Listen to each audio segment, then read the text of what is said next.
আমার কপালে এই মেয়ের সাথে করে ঘূর্ণিঝড় আইলেকে আনবো। না জানি আজ আমার ভাগ্যে কি আছে। বলে মনে মনে দোয়া ইউনুস পাঠ করতে থাকে। এদিকে রক্তরাঙা চোখ করে অনুর সামনে গিয়ে দাঁড়ায় আরিয়ান।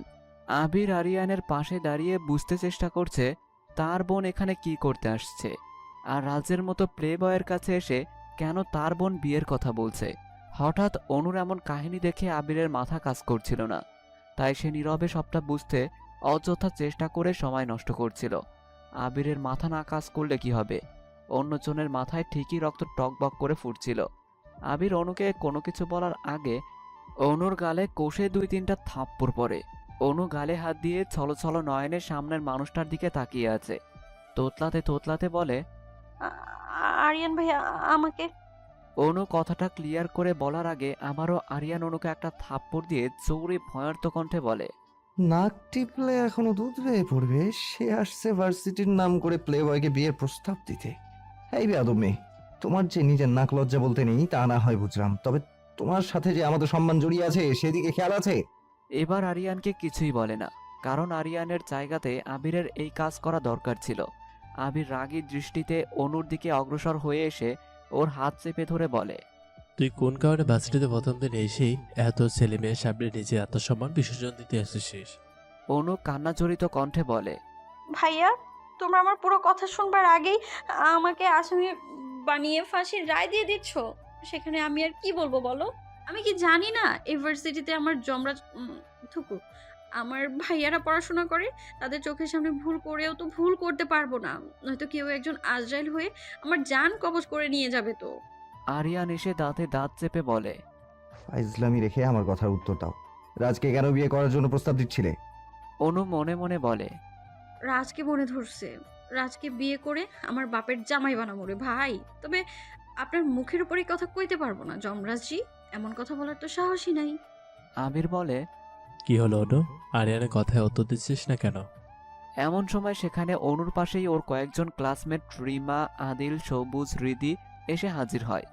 আরিয়ান ওদের সবাইকে একবার রাগে অগ্নিদৃষ্টিতে ভালো করে দেখে, এরপর অনুর দিকে একটা প্রশ্নবোধক দৃষ্টি নিয়ে তাকিয়ে থাকে। অনু আবিরকে বলে, ভাইয়া তুমি তো রিমা আর রিদিকে চেনো, এরা দুজন আমাদের ভার্সিটির নতুন বন্ধু। তবে আমাদের পুরাতন বন্ধু এ হচ্ছে আদিল আর ও সবুজ। আরিয়ান বলে, বাবা, ভার্সিটিতে পা রাখতে না রাখতে তোর বোনের দেখ কত শত বন্ধুও জুটে গেছে, দেখছিস? এমন সময় রিমা বলে, আরিয়ান ভাইয়া অনুর কোনো দোষ নেই আসলে।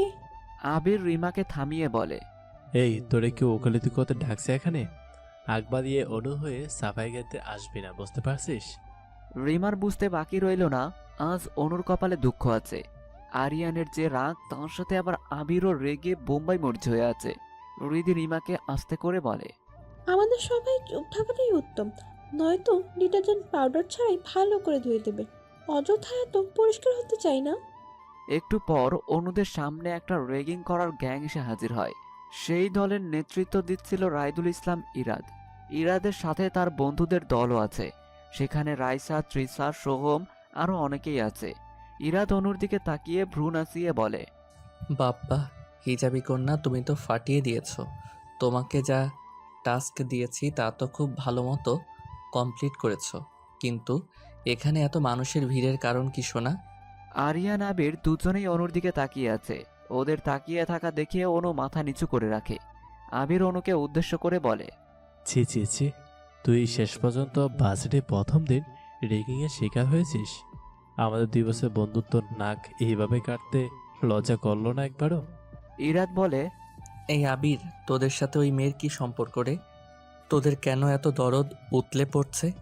আর তোদের সম্পর্ক কিভাবে নষ্ট করছে? আরিয়ান বলে, ইরাদ, আমাদের পার্সোনাল ব্যাপারে তোর ওই লম্বা নাক না ঢুকালেও চলবে। ইরাদ বলে, তোর পার্সোনাল ব্যাপার যখন, তখন তো নাক গলাতেই হবে, নয় আমার আবার পেটের ভাত হজম হবে না। তুই জানিস তো দোস্ত। আবির এসে বলে, ইরাদ, তুই আমাদের থেকে দূরে থাকবি। তোর মতো খারাপ কাজ আমরা করি না। সারাদিন লেখাপড়ার নামে কলেজে এসে গুন্ডামি করিস, অসহায় ছেলে মেয়েদের অযথা রেগিং করে বিরক্ত করিস। আরিয়ান আবিরকে সরিয়ে অনুর কাছে এসে বলে, তোমার থেকে এমন কিছু আশা কখনো করিনি। বলে ওরা চলে যেতে থাকে। এমন সময় অনু এসে রাজকে বাদুড়ের মতো থাপ্পড় দিতে শুরু করে। শালার রাজ, তুই আমার জীবনে কালো বিড়াল। যে সময় আমার সামনে আসিস তখনই আমাকে কোনো না কোনো বিপদের ধাক্কা দিয়ে ফেলেছিস। আজ ইউনিভার্সিটিতে প্রবেশ করার সময় তোর সাথে দেখা হয়েছে দেখে ওই বুইড়া বেটা আমারে তোর মতন লুচ্চা পোলার প্রপোজ করতে বলছে। তোরে আমি বাড়ি থেকে বেরোবার আগে বারবার ফোন দিয়ে নিষেধ করছি আজ ইউনিভার্সিটিতে আসবি না, তবুও আসছিস কেন রে? কেন? হ্যাঁ, একদিন না আসলে কি হতো তোর? অনুর এমন উদ্ভট ব্যবহার আর কথায় সেখানে উপস্থিত সবাই অবাক হয়ে যায়। ইরাদ বলে, কি সুন্দরী, আগে থেকে মনে হচ্ছে তোমাদের চেনা জানা আছে। এবার অনু রাজকে ছেড়ে দিয়ে এসে সোজা ইরাদের গালে একটা থাপ্পড় মেরে দেয়। ইরাদ বলে, তোমার এত বড় সাহস, তুমি আমাকে থাপ্পড় দাও? অনু 2 হাত নোংরা পরিষ্কার করার মতো পরিষ্কার করতে করতে বলে, ইউনিভার্সিটিতে প্রবেশ করার পর যখন আপনি আমাকে এমন কাজ করতে বলছেন তখনই আপনার গালে বসিয়ে দেওয়া দরকার ছিল। তবে সমস্যা নেই, তখন ভুলে গেছি তো কি হয়েছে, এখন বসিয়ে দিয়েছি। বলে অনু সেখান থেকে চলে যেতে লাগে। তখন ইরাদ অনুর ওড়না পেছন থেকে টেনে ধরে। অনুর সামনে আরিয়ান দাঁড়িয়েছিল, সে ইরাদের হাত থেকে অনুর ওড়নাটা ছাড়িয়ে নিয়ে আস্তে করে বলে, আর যাই করিস না কেন, আমার কলিজার দিকে হাত দিতে আসিস না প্লিজ। ইরাদ বলে, যে হাতের মালিক আমাকে স্পর্শ করার সাহস করেছে তাকে তো শাস্তি পেতেই হবে। আরিয়ান বলে। অনুকে সব বিপদ থেকে বাঁচাতে আমাকে ওর সামনে পাবে। ইরাদ একটা বাঁকা হাসি দিয়ে সেখান থেকে চলে যায়। অনু আবিরকে জড়িয়ে ধরে কান্না করে বলে, ভাইয়া, আগে কেন বলো নাই তোমাদের ইউনিভার্সিটি আসলে এমন সব জঙ্গলি প্রাণী জগতের সাথে দেখা হবে? আরিয়ান অনুর কান টেনে ধরে বলে, সব সময় এত আগ বাড়িয়ে ঝামেলা বাঁধাতে কে বলে তোমাকে? কি দরকার ছিল অযথা ইরাদের গালে থাপ্পড় দেওয়ার? অনু বলে, আপনার কি দরকার ছিল আমাকে থাপ্পড় দেওয়ার? আমি যাদের জন্য থাপ্পড় খেয়েছি সবগুলারে ফেরত দিয়ে গায়ের জ্বালা মিটিয়ে নিয়েছি। আরিয়ান বলে, না, তোমাকে এই জীবনে মানুষের মতো করা সম্ভব না, মাফ চাই। এত কাহিনী শেষে রাজ এসে ওদের সবার সামনে দাঁড়িয়ে বলে, যত দোষ করবে অনু তার শাস্তির ভাগীদার কেন আমাকে হতে হবে? কেউ কোনো উত্তর না দিয়ে যে যার মতো চলে যায়। এই তুমি কেমন বোন? হ্যাঁ, নিজেকে আমার বোন পরিচয় দিতে তোমার লজ্জা করছে না? কেউ তার ছোট বোনকে এইভাবে পরপুরুষের কাছে পাঠাতে পারে? কথায় আছে না, নিজে বাঁচলে বাপের নাম। আর তুমি তো আমার আপন বোন না, তোমার জন্য কেন আমি সুইসাইড করতে যাব? হ্যাঁ, তুই বা কেমন বোন, সারাদিন নিজেকে এত কাজের বলে দাবি করিস আর কাজের বেলা ফাঁকা কলসি? আমি মোটেই এমন না আপু। তুই যদি ওই ছেলের সাথে দেখা করতে না যাস তাহলে আমি হারপিক খেয়ে সুইসাইড করব, দেখে নিস। ভালো মানের বিষ ব্যবহার করতো, এসব টয়লেট পরিষ্কার করার জিনিস কেন খেতে যাবে?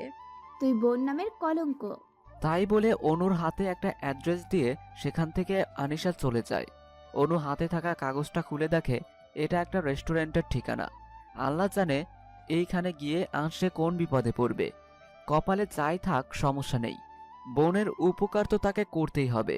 তাই সে চুপচাপ রেডি হয়ে হাতে থাকা রেস্টুরেন্টের ঠিকানাতে পৌঁছে যায়। অনু রেস্টুরেন্টের ভেতরে প্রবেশ করে অবাক, আল্লাহ, আমি এ কোথায় চলে আসছি? এত বড় রেস্টুরেন্ট, পুরো রেস্টুরেন্ট ফাঁকা, কোনো মানুষের নাম ঠিকানা নেই। তাহলে এখানে থাকার মানে হয় না, ফাঁকা স্থান মানে শয়তানের বাড়ি। এসব ভেবে বাইরে যাবে এমন সময় রেস্টুরেন্টের একজন কর্মচারী সেখানে প্রবেশ করে। অনুকে বলে, ম্যাম, আপনি কি আনিশা ম্যাডাম? অনু মাথা একবার দুদিকে ঘুরিয়ে না বলে, তারপর আবারও মাথা চাকিয়ে হ্যাঁ বোঝায়। সেই লোকটা অনুকে রেস্টুরেন্টের দোতলাতে চলে যেতে বলে। সেখানে তার জন্য কেউ একজন অপেক্ষা করছে। অনু মনের মাঝে অনেক সাহস নিয়ে সোজা দোতলাতে চলে যায়। সেখানে গিয়ে দেখে একটা টেবিলে একজন পুরুষ মানুষ বসে আছে, তবে তার চেহারাটা ঠিক দেখা যাচ্ছে না, কারণ সেই লোকটা মুখের সামনে একটা ফাইল নিয়ে তার ভেতরে ডুবে আছে। এসবে অনুর কোনো মাথা ব্যথা নেই, সে যে কাজ করতে আসছে তা করে চলে যাবে।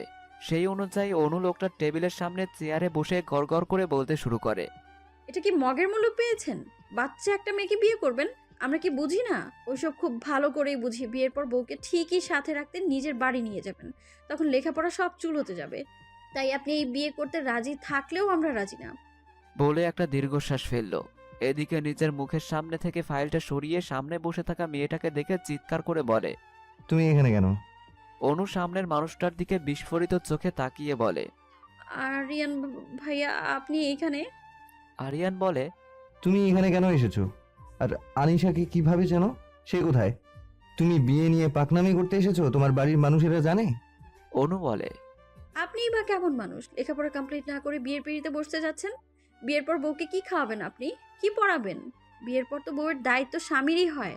আরিয়ান বলে, আমি একবারও বলেছি আমি এখানে কনে দেখতে এসেছি? বিয়ে করব কিনা সেই সিদ্ধান্ত জানতে এসেছি। আনিশার মতামত জানার পর সিদ্ধান্ত নিব। অনু বলে, আনিস আপু আপনার সাথে দেখাও করতে চায় না, সেই বিয়েটা করতে চায় না, তাই তার মাধ্যম হয়ে আমি এসেছি। আরিয়ান বলে, সবেমাত্র এসএসসি পরীক্ষা দিয়েছো, এত ছোট বয়সে পাকনামি করার কি খুব দরকার তোমার অনু?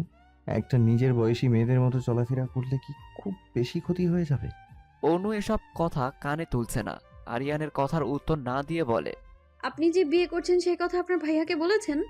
আপনি যখন আপনার কলিজার টুকরো দোস্তকে বলেন নাই, তখন আমি যে আনিশাপুর স্থানে আসছিলাম তা কাউকে বলবেন না, নয়তো ভাইয়াকে বলে আপনাদের দুজনের মাঝে ভেজাল বাঁধিয়ে দিব, বলে দিলাম। আর হ্যাঁ, যত যাই হোক এই বিয়েটা ভাঙবেন, আর এমন ব্যবস্থা করবেন যাতে আনিশাপুর গ্রাজুয়েশন কমপ্লিট না হওয়া পর্যন্ত তার বাড়ির মানুষরা বিয়ে না দিতে চায়। আরিয়ান বলে, তা যার জন্য এত পাকনামি করছো সে তোমার কে হয়? কি সম্পর্ক তার সাথে তোমার? আনিশা আপু বলছি, তাতেও বোঝেন না সে আমার বোন হয়। আরিয়ান বলে, তুমি যে আমাকে তোমার কথার তলোয়ার দিয়ে অপমান করছো, এর জন্য তোমাকে আমি শাস্তি দিতে পারি। অনু বলে, আচ্ছা, শাস্তি যা ইচ্ছা দিবেন, এইসব নিয়ে আমি ভয় করি না। এখন আপনি বিয়েটা ভেঙে দিবেন, ব্যাস, এটাই সমাধান। আরিয়ান বলে, আবিরকে বলতে হবে ওর বোন অনেক বড় হয়ে গেছে, বিয়ে দিতে হবে। নিজেও তো বিয়ের জন্য মরে যাচ্ছেন, আপনি বিয়ে করেন, আমার বিয়ে নিয়ে চিন্তা করতে হবে না। এত বাড়াবাড়ি কিন্তু মোটেও ভালো না। দেখো, এর ফল আবার সারা জীবন ভোগ করতে না হয় তোমাকে। সমস্যা নেই, ওই ফলের জুস করে আপনাকেই খাওয়াবো। বলে চলে যায়। সেদিন অনু তার আনিশা আপুর বিয়েটা ভাঙতে এসে নিজেই নিজের কবর খুঁড়ে চলে যায়, নিচে মোটেও বুঝতে পারে না। আরিয়ান সে বিয়েটার কি পরিণাম করে তা অনু ভালোই জানে। সেদিনের পর থেকে আরিয়ানের দুই চোখে সুই হয়ে যায় অনু। আরিয়ান সেদিনের পর থেকে অনুকে নরক ভোগ করাতে থাকে। অনু থরপর করে ঘুম থেকে উঠে বলে, ওহ আল্লাহ, কেন যে সেদিন পণ্ডিতে করে আরিয়ানার আপুর বিয়েটার দায়িত্ব নিয়ে ভাঙতে গিয়েছিলাম। উফ, সেদিনের খারাপ ব্যবহারের জন্য আরিয়ান ভাই আমাকে আজও মাফ করে নাই। তার আমার ব্যবহারের থেকেও বেশি খারাপ লেগেছিল এটা যে এত ছোট মেয়ে কেন বিয়ের মতো একটা বিষয়ে পাকনামো করতে যাবে। আল্লাহ, সেই পাকনামো আমার সারা জীবনের কাল হয়েছে। কাল আবার কেন যে ভাব দেখাতে গিয়ে ইরাত ভাইয়ার রাজকে চড় দিয়েছি। আমার জীবনে কি আজরাইলের অভাব ছিল? নতুন করে বিপদের দাওয়াত দিয়েছি আবার। আরে, কাল ভার্সিটিতে প্রথম দিন ছিল আমার, কিন্তু এত মানুষের সামনে আমাকে সে চড় থাপ্পড় দিয়েছে। রাগ নিজের স্থানে, কিন্তু সে আমাকে থাপ্পড় দেওয়ার আগে একবার তো স্থানটাও দেখবে না। সাত সকালে অনু ঘুম থেকে উঠে এসব ভাবছিল। তার বেশি বাহাদুরি বিপদের কারণ। এমন সময় অনুর মুঠোফোনের রিংটোন বেজে ওঠে। মুঠোফোন হাতে নিয়ে দেখে স্ক্রিনের উপর আজরাইল নাম লেখা ভেসে আসছে। তাড়াতাড়ি ফোনটা রিসিভ করে বলে, আসসালামু আলাইকুম। অপর পাশে থেকে, ওয়ালাইকুম আসসালাম। কালকে থাপ্পড় নিয়ে এত বেশি চিন্তা করতে হবে না। তুমিও ভেজাল করার আগে যেমন কোনো স্থান দেখো না, ঠিক তেমন তোমাকেও ঠিক করার জন্য আমিও মাঝে মধ্যে তোমার মতো হয়ে যাই। বলে লাইন কেটে দেয়। অনু মুঠোফোন শক্ত করে ধরে নিজের কপালের সাথে বাড়ি দিতে থাকে আর বলতে থাকে, এই আজরাইল সব সময় ফোন দিয়ে আমাকে কথা শোনাচ্ছে। উফ, আমি কেন যে সুযোগ পাই না। যেদিন সুযোগ পাবো সেদিন এতগুলো বছরের অপমান সুদে আসলে ফেরত দিয়ে দিব। অনু রেডি হয়ে নিচে এসে দেখে আবির আজ এখনো ভার্সিটিতে যায়নি। আবির অনুকে দেখে বলে, যাক, তাহলে অবশেষে মহারানের নিচে আসতেছেন। তা আজ কি বাসিটিতে যাবি নাকি বাড়িতে থাকার ইচ্ছা আছে? হ্যাঁ, ভার্সিটিতে যাব, কিন্তু তুমি এখনো বাড়িতে যে? সকালে আরিয়ান ফোন দিয়ে বলছে আমি যেন এখান থেকে রেগুলার তোকে তোর সাথে করে বাসিটিতে নিয়ে যাই। আমি যে তোর ভাই, তার জন্য তো কিছু দায়িত্ব পালন করা দরকার। অনু খাবার টেবিলে বসতে বসতে বলে, আজকাল বোনের প্রতি ভাইয়ের দায়িত্ব শেখানোর জন্য বাইরের মানুষের থেকে পরামর্শ দিতে হচ্ছে। অনুর মা এসে বলে, এসব কোন ধরনের কথা অনু? আরিয়ানও আমাদের কাছে আবিরের মতো। আরিয়ান কেন বাহিরের মানুষ হতে যাবে? তুই আমাদের বাড়ির মেহমান। আমি মেহমান মানে কি? তোকে এত বড় করছি তো পরের বাড়িতে পাঠানোর জন্য। তুই তো আমাদের বাড়ির মেহমান। এটা আমাদের তৈরি করা নিয়ম না। বিয়ের সম্পর্ক আল্লাহর রহমত বরকতে পরিপূর্ণ সম্পর্ক। অনু আর কিছু না বলে আবিরের সাথে ভার্সিটিতে চলে যায়। ভার্সিটিতে প্রবেশ করার পর ইরাদের সাথে দেখা হয় অনুর। অনু ইরাদকে দেখে মুচকি হাসি দেয়। ইরাদ বুঝতে পারছে না অযথা তাকে দেখে হাসার কি আছে। মেয়েটা কি কালকে থাপ্পড় দিয়েছে তাই বিদ্রুপ করে হাসছে? অনু একটু এগিয়ে গিয়ে ইরাদের সামনে নিজের কান ধরে বলে, সরি ভাইয়া, আমার কালকে আপনার গালে চড় দেওয়াটা উচিত হয়নি। তবে কি করব বলেন, আপনাদেরও তো দোষ ছিল তাই না? সে যাই হোক, আমি ছোট মানুষ, আর ছোটদের কোনো অধিকার নেই বড়দের গায়ে হাত ওঠানোর। আপনি আমার ভাইয়ার মতো, তাই ছোট বোন মনে করে আমায় মাফ করে দিন প্লিজ। ইরাদ খুব রেগে চড়ে চেঁচিয়ে বলে, এই বেয়াদ্দপ মাইয়া, আমি তোমার কোন কালের ভাই? সেই তখন থেকে ভাই ভাই করছো। তোমার সাথে রক্তের সম্পর্ক আছে? চলে আসছো ভাই বোনের সম্পর্ক তৈরি করতে। অনু ইনোসেন্ট চেহারা করে বলে, কারোর সাথে যে রক্তের সম্পর্ক না থাকলে তাকে ভাইয়া ডাকা নিষেধ, এমন কথা কোথাও বলা আছে? ইরাদ বলে, সে থাক বা না থাক তাতে আমার কি? ওইসব আমার দেখার বিষয় না। আমি তোমাকে আমার বোন বানিয়ে নিজের বাবার সম্পত্তির ভাগিদার বাড়াতে পারবো না। It's that clear? এবার অনু ভ্রুকুসকে ইরাদের দিকে তাকিয়ে বলে, শুনেন, ভালোভাবে কথা বলছি, তার মানে এই নয় যে আমার বাবার সম্পত্তি কম পড়ছে। আল্লাহর রহমতে আমার বাবার যেটুকু আছে আলহামদুলিল্লাহ ভালোই আছে। রাস্তার যে কাউকে ভাই বানাতে যাব না, তাও পরের বাপের সম্পত্তির জন্য, বুঝছেন? ইউ অপমান মি? আমি অপমান সহ্য করব না। জি হ্যাঁ, অপমান করছি। বলে অনু সেখান থেকে সোজা চলে যায়। এমন সময় আরিয়ান ইরাদের কাছে এসে জিজ্ঞেস করে, কি রে, তোর কি হলো? চেহারা এমন বান্দরের মতো করে রেখেছিস কেন? ইরাদ বলে, আবিরের বোন এসেছিল, কানের কাছে ভাই ভাই বলে ঘ্যান ঘ্যান করছিল। আরিয়ান বলে, হুম, বুঝি তো। সুন্দরী মেয়ের ভাই কে হতে চায়? হ্যাঁ, এমন সুন্দরী মেয়েদের তো বিয়ে করে নিজের বাড়ির শোকেজে সাজিয়ে রাখা দরকার। হ্যাঁ, ভালো তো। শুভ কাজে দেরি কিসের? তাড়াতাড়ি যা, একটা সুন্দরী মেয়েকে বিয়ে করে ঘরে সাজিয়ে রাখ। খারাপ কথা বলিস নাই। আমি আজকে বাড়িতে যেয়ে বাবার সাথে কথা বলবো। শোন, তোর বিয়েতে দাওয়াত দিতে ভুলবি না কিন্তু। কবজি ডুবিয়ে খাবো তোর বিয়েতে, বুঝলি? হ্যাঁ, তারপর বাসর ঘর থেকে আমার বউকে নিয়ে পালাবি। আরে ধুর, মনটা উদার করতে শেখ। তুই তো বউ সাজিয়ে রাখবি, আমি তো কাজে ব্যবহার করবো, সমস্যা নেই। তারপর আবার তোর কাছে ফেরত দিয়ে আসবো সাজিয়ে রাখার জন্য। ইরাদ আরিয়ানকে শয়তান, খচ্চর, লুচ্চা ইত্যাদি বলে চলে যায়। আরিয়ান আবিরের কাছে গিয়ে দেখে আবির রাজের সাথে বসে আছে। আরিয়ান আবিরকে বলে, দোস্ত, দুঃখিত রে। আবির অবাক হয়ে বলে, তুই দুঃখিত কেন বলছিস রে? আরিয়ান বলে, আসলে কাল রেগে গিয়ে আনুকে থাপ্পড় দেওয়াটা মোটে উচিত হয়নি। তুই একটু আমার ভুলের জন্য আনুর কাছে মাফ চেয়ে নিস প্লিজ। আরে ধুর, ওসব কথা বাদ দে। আমি যা করতাম সে কাজ তুই করছিস, সেইখানে ভুলে কি আছে? আচ্ছা ঠিক আছে, ওই কথা ভুলে যাচ্ছি। আচ্ছা শোন, আরিয়ান আর রাজ, তোদের বোনকে সাথে নিয়ে শুক্রবার আমার বাড়িতে আসবি। আমার ছোট বোন স্নেহার জন্মদিন। বাড়িতে ছোটখাটো একটা অনুষ্ঠানের আয়োজন করা হয়েছে, সেখানে তোদের আসতেই হবে। আরিয়ান বলে, সমস্যা নেই, আমাদের একমাত্র বোন ডিমকে দরকার হয় আগেই তোদের বাড়িতে পাঠিয়ে দিব।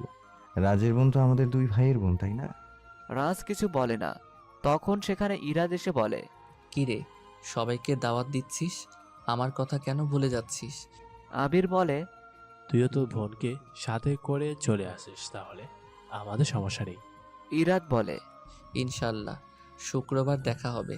আর সমস্যা থাকলেই বা আমার কি? এদিকে অনু ক্লাস শেষে গেটের সামনে এসে আবিরকে খুঁজতে থাকে। আরিয়ান এসে বলে, আবিরকে খুঁজে লাভ নেই, ওর দরকারি কাজ ছিল তাই চলে গেছে। আমার ঘাড়ে তোমার দায়িত্ব দিয়ে গেছে। অনু বলে, ধন্যবাদ ভাইয়া, আমি নিজ দায়িত্বে বাড়ি চলে যেতে পারবো। আরিয়ান জোরে একটা ধমক দিয়ে বলে, এই বেয়াদব মেয়ে, তোমাকে 1000বার বারণ করেছি না আমাকে ভাই বলে ডাকবে না? দরকার হলে জান, জানু, কলিজা এসব বলে ডাকবে। অনু বলে, আজাইরা, এসব বলে আপনাকে কেন ডাকতে যাব? কেন মানে কি? কয়েক বছর আগে তোমার জন্য এসব ডাক শোনা থেকে বিরত আছি, সে কাহিনী তুমি ভালো করেই জানো ময়নার মা। এবার অনুর মুখটা শুকিয়ে শুটকি মাছ হয়ে যায়। আর কোনো কথা না বাড়িয়ে সোজা আরিয়ানের বাইকের পেছনে উঠে পড়ে। আরিয়ান বলে, এই না হলে ভদ্র মেয়ে। এই মেয়ের একটাই সমস্যা, অতীতের খোঁচা না খেলে সহজে সোজা হয় না। বলে বাইক স্পিডে ছুটিয়ে চলে। আরিয়ান রাস্তা ফাঁকা পেয়ে অনুকে ভয় দেখাতে প্রচুর জোরে বাইক চালাতে থাকে। এতে অনু ভয় পেয়ে আরিয়ানের কাঁধ খুব শক্ত করে খামচি দিয়ে ধরে রাখে। আরিয়ান ব্যাপারটা বুঝতে পারে, তাতে ওর কিছুই যায় আসে না। অনুকে ডিস্টার্ব করতে আরিয়ানের বেশ মজা লাগে। অনুদের বাড়ির সামনে বাইক থামাতেই অনু বাইক থেকে নেমে জোরে জোরে হাঁপাতে হাঁপাতে বলে, আমাকে মেরে ফেলার ইচ্ছা আছে আপনার? দিনের বেলা রাতের আকাশে চাঁদ দেখিয়ে দিচ্ছেন। দেখেন, আমার এত তাড়াতাড়ি মরার শখ নেই। আপনার দরকার হলে আপনিই মরে যান। আরিয়ান বলে, দিনের বেলা রাতের আকাশের চাঁদ দেখিয়েছি, রাতের বেলা না হয় দিনের সূর্য দেখাবো। বুঝলে মেয়ে? এদের কথাবার্তা শুনতে পেরে আবির বাড়ির ভেতর থেকে বেরিয়ে আসে। এসে বলে, আরিয়ান কি হয়েছে? আরিয়ান বলে, আর বলিস না, অনু আমার বাইকে চড়ে এত মজা পেয়েছে যে রাতে লং ড্রাইভে যেতে চাইছে। আমি বারণ করেছি, তাও আমার কথা শুনছেই না। বলে ভাইয়া কিছু বলবে না, আপনি ভাইয়াকে বলেন তাহলেই সে রাজি হবে। অনু মনে মনে বলে, ওরে খচ্চর বেডা, তুই আমারে এইভাবে ভাইয়ার সামনে পচাবি ভাবতেও পারি নাই। থাম, আজ তোর মিথ্যা কথার কিছু করবই। আবির বলে, অনু, তুই সত্যি আরিয়ানের সাথে যেতে চাইছিস? ভাই তুমি তো জানো তোমার বোনটা কেমন। তোমার কি মনে হয় আরিয়ান ভাইয়া যা বলছে সে সব সত্যি কথা, বা সে কথাগুলো আমি বলেছি? আরিয়ান বলে, আবির, তোর কি মনে হয় আমি মিথ্যে অথবা বানিয়ে কথা বলছি? আবির একটু চুপ থেকে বলে, ওহো, তোরা দুজনে সত্যি সত্যি বলছিস। কারণ অনু খুব মজা করতে ভালোবাসে, সেই কারণে হয়তো সে তোকে মজার ছলে কথাগুলো বলছে, আর তার জন্য অনু এমন কথা বলছে। আরিয়ান অনুর দিকে তাকিয়ে চেহারার মধ্যে এমন একটা এক্সপ্রেশন দেয় তাতে বোঝা যায় সে জিতেছে। অনু কাঁদো কাঁদো চেহারা করে কিছু বলবে, তার আগে আবির বলে, আচ্ছা, আরিয়ানতা বলল আমার বোনকে নিয়ে কবে যাচ্ছিস ঘুরতে? অনু আবিরের মুখে এমন কথা শুনে হাঁ করে তাকিয়ে থাকে। অনুর চেহারার এমন এক্সপ্রেশন দেখে আরিয়ান বলে, আঙ্কেল আন্টি যদি মাইন্ড করে তখন? আবির বলে, আরে ধুর, সবাই তোকে বিশ্বাস করে, আর তাই তোর সাথে আমার দুই বোনকে চোখ বন্ধ করে ছাড়তে পারি, তাতে একবারও ভাবতে যাব না। আরিয়ান বলে, শুভ কাজে দেরি কিসের, তাহলে আজ রাতেই যাব। অনু এমন কথা শুনে এক সেকেন্ডও না দাঁড়িয়ে সোজা বাড়ির ভেতরে চলে যায়। আবির বলে, দেখছিস আমার বোনটা কত খুশি হয়েছে, যে খুশি প্রকাশ করতে সোজা বাড়ির ভিতরে চলে এসেছে। আরিয়ান ডেভিল মার্কা হাসি দিয়ে বলে, হ্যাঁ, একটু বেশি খুশি হয়েছে। এরপর দুজনে দুজনকে বিদায় দিয়ে চলে যায়। অনু নিজের রুমে এসে হাতে থাকা ব্যাগটা সোজা বিছানার উপর ছুঁড়ে ফেলে দেয়। অনুর এমন কাণ্ড দেখে স্নেহা পড়ার টেবিল থেকে উঠে এসে বলে, তোমার সমস্যা কি আপু? এই রুমে আমিও যে থাকি সে কথা ভুলে যাও কেন? তুই আছিস তা ভুলি নাই দেখেই তো বিছানার উপর ছুঁড়েছি, তোর উপর তো ছুঁড়ে দেইনি ব্যাগটা। তোমার মেজাজের তাপমাত্রা দেখে মনে হচ্ছে আরিয়ান ভাইয়া ভালোই বাস দিয়েছে। অনু রেগে বলে, হ্যাঁ রে আরিয়ানের চামচি, কোনোদিনও আমার সাপোর্ট করিস নাই কেন রে? আমি কি তোর বোন না? আর ওই আরিয়ানের প্রতি তোর এত দরদ কেন রে? স্নেহা বলে, ও মা, দরদ দেখাবো না কেন? ওনার মতো সুন্দর স্মার্ট পোলার সাথে যুদ্ধ করে নিজের পায়ে নিজেই কুড়াল মারার মতো বোকামে আমি তো নই। অনু বিছানার উপর মুখ গোমরা করে বসে থাকে। স্নেহার ফোনে মেসেজ আসে। স্নেহা একটু ফোন টিপাটিপির পর অনুর পাশে বসে বলে, বাহ আপু, এই না হলে তুমি আমার বোন। অনু স্নেহার দিকে ভ্রুকুসকে তাকিয়ে থাকে। স্নেহা সেদিকে খেয়াল না করে বলে, আজ রাতে যে তুমি আরিয়ান ভাইয়ার সাথে ডেটিং এ যাচ্ছ সে কথা আগে বলো নাই কেন? অনু রেগে মেগে বলে, ওই শালার সাথে ডেটিং এ যাবে আমার জুতা, মরে গেলেও তো যাইতাম না। ফাজিল পোলা আমাকে ফাঁসিয়ে শাস্তি দিতেই দিয়ে যাওয়ার প্ল্যান করছে। স্নেহা বলে, ভালো তো, যাও এবার ফ্রেশ হয়ে রেডি হতে শুরু করো। রাতের আকাশে সূর্য উপভোগ করবা, তাও আমার সাথে আরিয়ান ভাইয়ার সাথে। অনু স্নেহাকে মারতে যাবে তখন অনুর মা এসে স্নেহাকে বলে, এই স্নেহা, তুই আমার সাথে আয় এক্ষুনি, তোর কিছু কাজ করতে হবে। স্নেহা বোনের হাতে মার খাবার থেকে মায়ের সাথে কাজ করাটা বেশি ভালো মনে করে চলে যায়। অনু বসে বসে নিজের চুল ছিঁড়তে থাকে। এমন সময় অনুর ফোনে আরিয়ান কল দিয়ে বলে, আমার উপর রাগ করে অযথা নিজের এত সুন্দর চুলগুলো ছিঁড়ে নষ্ট করিও না। বিয়ের সময় কেউ টাকলু মাথার বউ নিবে না, এই বলে দিলাম। বলে টুং করে লাইন কেটে দেয়। অনু নিজের ফোনটা আসার দিতে যেয়ে দেয় না, নিজেকে বলে, বাপের টাকার ফোন নষ্ট করে লাভ নেই, যখন বিয়ে করবো তখন। শুরু করে। অনু এবার কথা বলে, আমরা এত রাতে নদীর তীরে কেন এসেছি? আরিয়ান কিছু বলে না, শুধু অনুকে নদীর পাড়ে দাঁড়িয়ে থাকতে বলে। অনু ভদ্র মেয়ের মতো নদীর তীরে রাতের নীরবতা অনুভব করছে। নদীর তীরের বাতাসে সে যেন কোথাও হারিয়ে যাচ্ছে গভীরে। এভাবে অনেকটা সময় পর আরিয়ান বলে, দেখো নদীর পানিতে চাঁদের আলো ছায়ার খেলা। অনু অবাক হয়ে নদীর পানি দেখে চাঁদের আলোতে পরিপূর্ণ। চারিদিক চাঁদের আলোতে আলোকিত হয়ে আছে। পরিবেশটা অন্যরকম সুন্দর লাগছে। মনে মনে ভাবে আরিয়ান খারাপ হলেও তার এই কাজটা ভালোই লেগেছে। হুট করে আরিয়ান অনুকে পানিতে ধাক্কা দিয়ে ফেলে দিতে গিয়ে ওর হাত ধরে বলে, না ধরলে তো পানিতে পড়ে যেতে। মেয়ে মানুষের এতটা বেখেয়ালি হলে চলে বলো? অনু রেগে আরিয়ানকে কিছু বলবে তার আগেই আরিয়ান অনুর মুখ বন্ধ করে বলে, বলছিলাম না রাতের আকাশে দিনের সূর্য দেখাবো। হ্যাঁ, তো কই সেই সূর্য? আরিয়ান চাঁদের দিকে ইশারা করে বলে, চাঁদের নিজস্ব কোনো আলো নেই, সূর্য থেকে আলো ধার করে সে সারা পৃথিবীকে আলোকিত করে। দেখো, এটাই সেই সূর্যের আলো, যে সূর্য দিনে অসহনীয় তাপ দেয় আর তার আলোতে চাঁদ রাতের সৌন্দর্য বাড়িয়ে দেয়। পৃথিবীতে তেমন কিছু মানুষ আছে যারা বাহির থেকে খুব শক্ত, ভেতরটা খুব নরম। অনু বলে, চাঁদের সাথে সূর্যের সম্পর্কের কথা বুঝলাম, কিন্তু এদের দুজনের সাথে মানুষের সম্পর্ক কোথায়? আরিয়ান অনুর মাথায় গাঁটটি মেরে বলে, তোমার মতো মাথামুটির মাথায় কিছুই ঢুকবে না, চলো এখন বাড়িতে যেতে হবে। অনু বলে, আর একটু থাকি এখানে। আরিয়ান বলে, আমার সাথে তো আসতেই চাইছিলে না, এখন ব্যাপারটা কি? এখানে সারা জীবন থেকে যাওয়ার ইচ্ছা আছে নাকি? এমন পরিবেশে তো সারা জীবনের জন্য থাকতে ইচ্ছে করে। তোমার ইচ্ছা থাকলেও আমার নেই, তাই অযথা ঝামেলা না করে বাড়ির পথে রওনা দাও। অনু মুখ গোমরা করে হাঁটতে শুরু করে দেয়। গাড়ির কাছে এসে কোনো কথা না বলে সোজা গাড়িতে বসে পড়ে। আরিয়ান গাড়ি ড্রাইভ করে ফিরে আসতেই মাঝপথে গাড়ির ইঞ্জিন গরম হয়ে সমস্যা সৃষ্টি করে। মাঝপথে কি করবে কোনো উপায় না পেয়ে আরিয়ান তার বাড়িতে ফোন করে ড্রাইভারকে বাইক নিয়ে আসতে বলে। অনু গাড়ি থেকে নেমে রাস্তার পাশে আরিয়ানের সাথে ঝগড়া বাঁধিয়ে দেয়। এত রাতের রাস্তার পাশে আপনার সাথে দাঁড়িয়ে অপেক্ষা করতে পারবো না, আমাকে বাড়িতে রেখে আসুন বলছি। এই, তুমি কি কান মাথা খেয়ে বসে আছো? দেখছো না তুমিও রাস্তায় আমিও রাস্তায়? এমন সময় সেখানে একটা গাড়ি এসে থামে। গাড়ি থেকে দুজন বয়স্ক মানুষ বলে, তোমাদের দুইজনের মধ্যে কি সম্পর্ক জানতে পারি? অনু রেগে বলে, মাঝ রাতে দুজন ছেলে মেয়ে একসাথে মানে কি খারাপ সম্পর্ক হবে? Think B positive. আরিয়ান অনুর দিকে তাকিয়ে দাঁতে দাঁত চেপে বলে, হ্যাঁ, একদম হালাল সম্পর্ক। গাড়ির মধ্যে থাকা বয়স্ক মহিলা বলে, এত রাতে এভাবে রাস্তার পাশে দাঁড়িয়ে আছো যে? আরিয়ান কোনো তেরা কথা না বলে সোজা বলে, আমাদের গাড়িটা নষ্ট হয়ে গেছে তাই অপেক্ষা করছি, বাড়ি থেকে গাড়ি আসছে। তারপর তারা আর কোনো কথা না বলে চলে যায়। গাড়িটা চলে যাওয়ার পর অনু তাদের উদ্দেশ্য করে গালি দিতে শুরু করে। অনুর এমন পাগলামি দেখে আরিয়ান হাসতে শুরু করে দেয়। অনু বলে, 100 পাটি দাঁত বের করে হাসেন, সমস্যা নেই। কে বেয়াদব লোকজন, আমাদের বিপদে দেখে সাহায্য করার কথা না বলে মজা নিয়ে চলে গেছে। আরিয়ান বলে, যুগ বদলে গেছে, এখন মানুষের কাছে কোনো কিছুর আশা না করাই উত্তম। কেউ বিপদে পড়লে তাকে দেখে সবাই মজা নিতে পারে, কিন্তু তাদের সাহায্য করার জন্য বাড়িয়ে দেওয়া হাতের বড়ই অভাব। একটু পর ড্রাইভার মিস্ত্রিকে সাথে করে আরিয়ানের বাইক নিয়ে চলে আসে। ড্রাইভার গাড়ি ঠিক করে বাড়িতে নিয়ে যাবে। আরিয়ান অনুকে নিয়ে বাইকে করে রওনা দেয়। দিনের মতো রাতে আর অনুকে ডিস্টার্ব করে না। রাতের বেলা ফাঁকা স্থানে বাইক চলার মজাই অন্যরকম। অনু আজ অনেক কিছু উপভোগ করছে। অনুকে বাড়িতে নামিয়ে দিয়ে আরিয়ান সোজা তার বাড়িতে চলে যায়। অনু আরিয়ানের খুনসুটি বহু বছর ধরে চলছে। তারা পূর্বের পরিচিত বলেই হয়তো কখনো কেউ ওদের নিয়ে খারাপ মন্তব্য করে না। তবে কে জানতো সামনে ওদের জীবনের গল্পটা বদলে যাবে। চাঁদনি রাতের কাহিনীর পর কয়েকদিন আর অনু আরিয়ানের দেখা হয় না।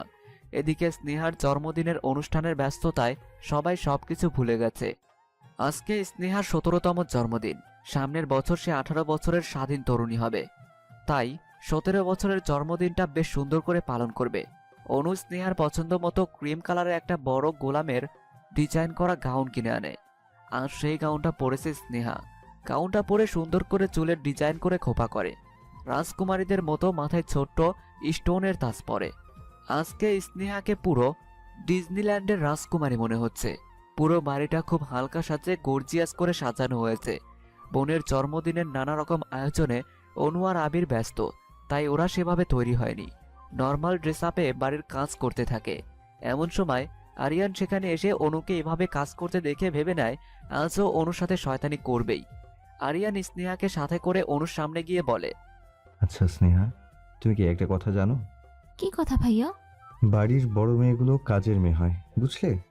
স্নেহা একগাল হেসে বলে, জানবো না কেন? ওই যে দেখেন আমার বড় বোন, তার নমুনা। অনু ভ্রুকুসকে স্নেহার দিকে তাকিয়ে বলে, আমাকে উদ্দেশ্য করে তোরা কোনো ফাজলামো করছিস না তো? পাগল কামড় দিয়েছে না কি যে তোমাকে নিয়ে ফাইজলামি করতে যাব? আরিয়ান মাঝে টপকে বলে, স্নেহা তোমাকে বাড়ির কাজের মেয়ে বলেছে। অনু রাগী দৃষ্টিতে স্নেহার দিকে তাকাতেই স্নেহা আরিয়ানের দিকে তাকায়। আরিয়ান চোখের ইশারায় বোঝায়, আমি আছি, তোমার চিন্তা নেই। আরিয়ানের কাছ থেকে আশ্বাস পেয়ে স্নেহা নিজের মনে অনেকটা সাহস জোগাড় করে। স্নেহা শক্ত কণ্ঠে বলে, আমি ভুল কি বলেছি বলো তো আপু? অনু বলে, তুই বাইরের মানুষের সামনে আমাকে কাজের মেয়ে কেন বলবি? স্নেহা বলে, দেখো, বাড়ির বড় মেয়েদের দায়িত্ব বেশি হয়, তাই তাদের বাড়ির সব কাজ করতে হয়। যেমন তুমি বাড়ির বেশিরভাগ কাজ করো, আমি নামে মাত্র কিছু মিছু করি আর কি। তাহলে বড় মেয়ের সংজ্ঞা দিতে কাজের মেয়ের পদবি ব্যবহার করলে সমস্যা কোথায়? অনু চিৎকার করে বলে, সমস্যা আমার মাথায়। আজকাল মনে হয় এ বাড়ির মেয়ে না, আমি অন্য বাড়ির মেয়ে। তার জন্যই তো সবাই আমার সাথে এমন ব্যবহার করছেন। স্নেহা সবগুলো দাঁত বাহির করে হাসতে থাকে। অনু রাগে দুঃখে সেখান থেকে চলে যায়। অনুর যাবার পর আরিয়ান স্নেহার সামনে বড় একটা চকলেট বক্স এগিয়ে দিয়ে বলে, এই না হলে আমাদের স্নেহামণি। চকলেট বক্সটা হাতে নিয়ে স্নেহা আরিয়ানকে জিজ্ঞেস করে, সে আসবে না? এমন সময় সেখানে সে চলে আসে। তাকে দেখে স্নেহা দৌড়ে গিয়ে জড়িয়ে ধরে বলে, আচ্ছা মিমডিম, এটা কি তোর আসার সময় বলতো? মিম বলে, দেখ স্নেহা, আগে তো আমাকে ডিম ডাকা বন্ধ কর, কারণ এখানে অনেক মানুষের আনাগোনা, কেউ ডিম নাম শুনলে কি ভাববে? তাছাড়া আমার একটা প্রেস্টিজ আছে, তাই না? স্নেহা বলে, আরে হ্যাঁ, আমাদের ডিমের প্রেস্টিজ নিয়ে চিন্তার তো শেষ নেই। তারপর দুই বান্ধবী চলে যায় গল্প করতে। এদিকে রাত চলে আসে। ইরাত তার সাথে বোন তাসনিয়াকে নিয়ে আসে। তাসনিয়াকে আবিরের সাথে করে স্নেহার রুমে রেখে আসে। সবকিছু ঠিকঠাক হবার পর অনু আবির রেডি হয়ে নিচে চলে আসে। এরপর সবাই একসাথে অনেক মজা করে আড্ডা দেয়। একসাথে সবাই অনেক ছবি তোলে। তারপর খাওয়া দাওয়া করে। সবাই একসাথে বসে আছে এমন সময় সেখানে ইরাদের মা বাবা চলে আসে। তাদের হঠাৎ এমন আগমনের কারণ খুঁজতে গিয়ে জানা যায় যে ইরাদের সাথে অনুর বিয়ের প্রপোজাল নিয়ে আসছে তারা। অনুর বাবা মা সোজাভাবে বিয়ের প্রপোজাল না করে দেয় না। তারা বলে, কিছুদিন পর তো মাস্টার্সের ফাইনাল পরীক্ষা, ওরা ভালোভাবে পরীক্ষা দিয়ে ভার্সিটি থেকে বেরিয়ে আসুক, তারপর না হয় ওদের 4 হাত এক করে দেওয়া যাবে। ইরাদের বাবা মা নাছোড়বান্দা। তারা পরীক্ষার আগে ছেলের বিয়ের ঝামেলা শেষ করতে চাইছে। তাদের কথা বিয়ের পরেও পরীক্ষা দিতে পারবে। আপনাদের যখন পরীক্ষার পর বিয়ে দিতে সমস্যা নেই, তখন পরীক্ষার আগে বিয়ে দিতে সমস্যা কোথায়? অনুর বাবা মা ইরাদের বাবা মাকে বলে, বিয়ের বিষয়ে ভাবার জন্য আমাদের কিছুদিন সময়ের প্রয়োজন, আমরা কিছুদিন পর না হয় এ বিষয়ে আলোচনা করব। ইরাদের বাবা মা তাদের এই বিয়ে নিয়ে চিন্তা করার জন্য সময় নিতে বলে। তাদের কোনো সমস্যা নেই। তাসনিয়া এসে অনুকে জড়িয়ে ধরে বলে, শেষ পর্যন্ত এই মিষ্টি আপুটা আমার ভাবি হবে, ভাবা যায়? অনু বলে, আমার বিয়ের প্রস্তাব নিয়ে তোমার মা বাবা সোজা বাড়িতে চলে এসেছেন, আর আমার ফ্যামিলি বা কেমন মেয়ের মতামত সিদ্ধান্ত নেওয়ার প্রয়োজন মনে করছে না। সব সিদ্ধান্ত একাই নিচ্ছে তারা। তাসনিয়া বলে, ভাবি, তুমি এই বিয়েতে রাজি না? অনু বলে, তোমার ভাইয়ার সাথে কি আমার 4-5 বছরের রিলেশন আছে যে হুট করেই সম্বন্ধ আনলে বিয়ের পিড়িতে বসতে হবে? স্নেহা বলে, আপু, মাথাটাকে একটু শাটডাউনে রাখো এখন। এখানে অনেক মেহমান, কোনো রকম তামাশা সৃষ্টি করো না প্লিজ। অনু এক্সকিউজ মি বলে সেখান থেকে চলে যেতে লাগে। তখন আরিয়ান অনুর হাত ধরে বলে, অভিনন্দন হবু নতুন বউ। এই কথা শুনে অনুর গায়ে জ্বালাপোড়া করতে শুরু করে। একটা ঝাটকা দিয়ে আরিয়ানের হাত থেকে নিজের হাত ছাড়িয়ে নিয়ে চলে যায়। তারপর সবাই নানা রকম কথা বলে অনুদের বাড়ি থেকে বিদায় নিয়ে চলে যায়। আরিয়ান চলে যাওয়ার সময় স্নেহা তাকে বলে, এই হিরো, আমার বোনটার কি সত্যিই জিরোর সাথে বিয়ে হবে? আরিয়ান বলে, বিয়ে হলে মন্দ হবে না বলো? স্নেহা বলে, আপুর বিয়ে তাড়াতাড়ি হলে তো আমার সমস্যা। কেন, তোমার কি সমস্যা? বাবা মা তো বড় মেয়েকে বিদায় করতে পারলে আমার পিছনে লাগবে বিয়ে নিয়ে। আপুর বিয়ে যত দেরিতে হবে আমার জন্য তো ততই ভালো। তুমি কি স্বার্থপর বোন? নিজের বোনের বিয়ে নিয়ে চিন্তা না করে নিজেকে নিয়ে চিন্তায় বিভোর। স্নেহাকে আর কিছু বলার সুযোগ না দিয়ে সে চলে যায়। আরিয়ান চলে যাওয়ার পর স্নেহা নিজেকে নিজে প্রশ্ন করে, আজ আমার হিরোর কি হলো? এইভাবে হুট করে চলে গেল কেন? আপুর বিয়ের খবর শুনে আমার এমন বোকা বোকা টাইপের কথা শুনে কি রাগ করেছে সে? রাগ করলি বা আমার কি? অনু নিজের রুমে এসে সবকিছু উল্টাপাল্টা করতে থাকে। স্নেহা রুমে এসে অনুকে এমন কাজ করতে দেখে চিৎকার করে নিজের বাড়ির সবাইকে তাদের রুমে ডাক দেয়। অনুর বাবা মা আবির সবাই এসে তো অনুর এমন কাজ দেখে অবাক। অনুর বাবা বলে, অনু, তুমি কি এখনো ছোট বাচ্চা আছো যে বাচ্চাদের মতো ফালতু কাজ করছো? অনুর মা বলে, এই সব কিছু হয়েছে তোমার অতিরিক্ত আদরের কারণে। এবার তুমি দেখো তোমার মেয়ের এই সব ফালতু কাজ। অনু তার বাবার সামনাসামনি দাঁড়িয়ে বলে, বাবা, হুট করে কেউ বিয়ের প্রপোজাল আনলে তাকে হ্যাঁ করে দিতে হবে? একটু কি আমার মতামত নেওয়ার আগ্রহ হলো না তোমাদের? তোমার কি অন্য কারোর সাথে সম্পর্ক আছে অথবা অন্য কাউকে পছন্দ করো? অনু বলে, বাবা, আমার এমন কিছুই নেই। এসবের কোনো কিছু যখন নেই তখন এই বিয়েতে তোমার সমস্যা কি হয়? হ্যাঁ, আর হ্যাঁ, একটা কথা, আমরা তোমার বাবা মা, আমরা যা সিদ্ধান্ত নেবো তা তোমার ভালোর জন্য নেব। তাই বলে বিয়ের মতো একটা সম্পর্কে বেঁধে দেওয়ার আগে একটা বার আমার মতামত জানতে চাইবে না? অনুর মা অনুকে থাপ্পড় দিয়ে বলে, বেয়াদব মেয়ে, বাবার মুখে মুখে তর্ক করো। এই শিক্ষায় বড় করছি এতদিন। অনু অশ্রুসিক্ত নয়নে সবার দিকে তাকিয়ে থাকে। অনুর বাবা বলে, ভেবেছিলাম কিছুদিন পর আমাদের মতামত জানাবো, তবে তোমার এমন ফালতু ব্যবহারের কারণে আজকেই তাদের আমার মতামত জানিয়ে দেবো। দেখি তুমি কি করে আটকাও এই বিয়েটা। বলেই অনুর বাবা অনুর রুমের বাইরে চলে যায়।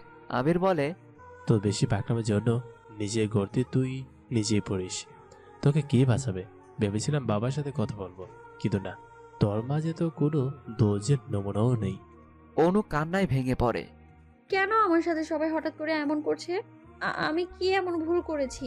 কোনো মেয়ের পরিবার যদি এমন কাজ করে, তাহলে কি সেই মেয়েটার একটু রাগ করারও অধিকার নেই? নাকি আমি মেয়ে বলে আমার কোনো স্বাধীনতা নেই? না তারা আমার মা বাবা বলে সব সিদ্ধান্ত নেওয়ার অধিকার শুধু তাদেরই? অনু অনেকটা সময় নিচের রুমে বসে বসে বিলাপ করতে থাকে। স্নেহা ও বোনকে সান্ত্বনা না দিয়েই পাশের রুমে গিয়ে ফোনে বান্ধবীদের সাথে আড্ডা দিতে থাকে। অনুর ফোনে আরিয়ান কল দেয়। অনু একরাশ মনের মাঝে কষ্ট নিয়ে আরিয়ানের কলটা রিসিভ করে। জানো, বেদনাগ্রস্ত মনের কোনো মলম নেই আমার কাছে। যদি থাকতো তাহলে তোমাকে সেই মলমটা দিয়ে আসতাম। আমার জন্য এত দরদ উতলে পড়ছে কেন আপনার? কারণ যার সাথে শয়তানি করে মজা নিতে পারি, সে যদি কষ্ট ভোগ করে তাহলে আমার কি ভালো লাগতে পারে বলো? সবাই নিজের স্বার্থের জন্যই আমাকে ব্যবহার করছেন। আমি কি টিস্যু যে যার যখন ইচ্ছে হবে ব্যবহার করে ফেলে দিবেন? আরিয়ান বলে, তুমি নিজের কবর নিজে খুঁড়েছো, তাতে আমার কি? সময় হলে যাব তোমার কবরে এক মুঠো মাটি দিয়ে আসতে। আমাকে কবরে পাঠানোর চিন্তাও কমপ্লিট আপনার? কি মনে করছেন বাবা মায়ের উপর রাগ করে আমি আত্মহত্যা করব? আমি কেন মরতে যাব?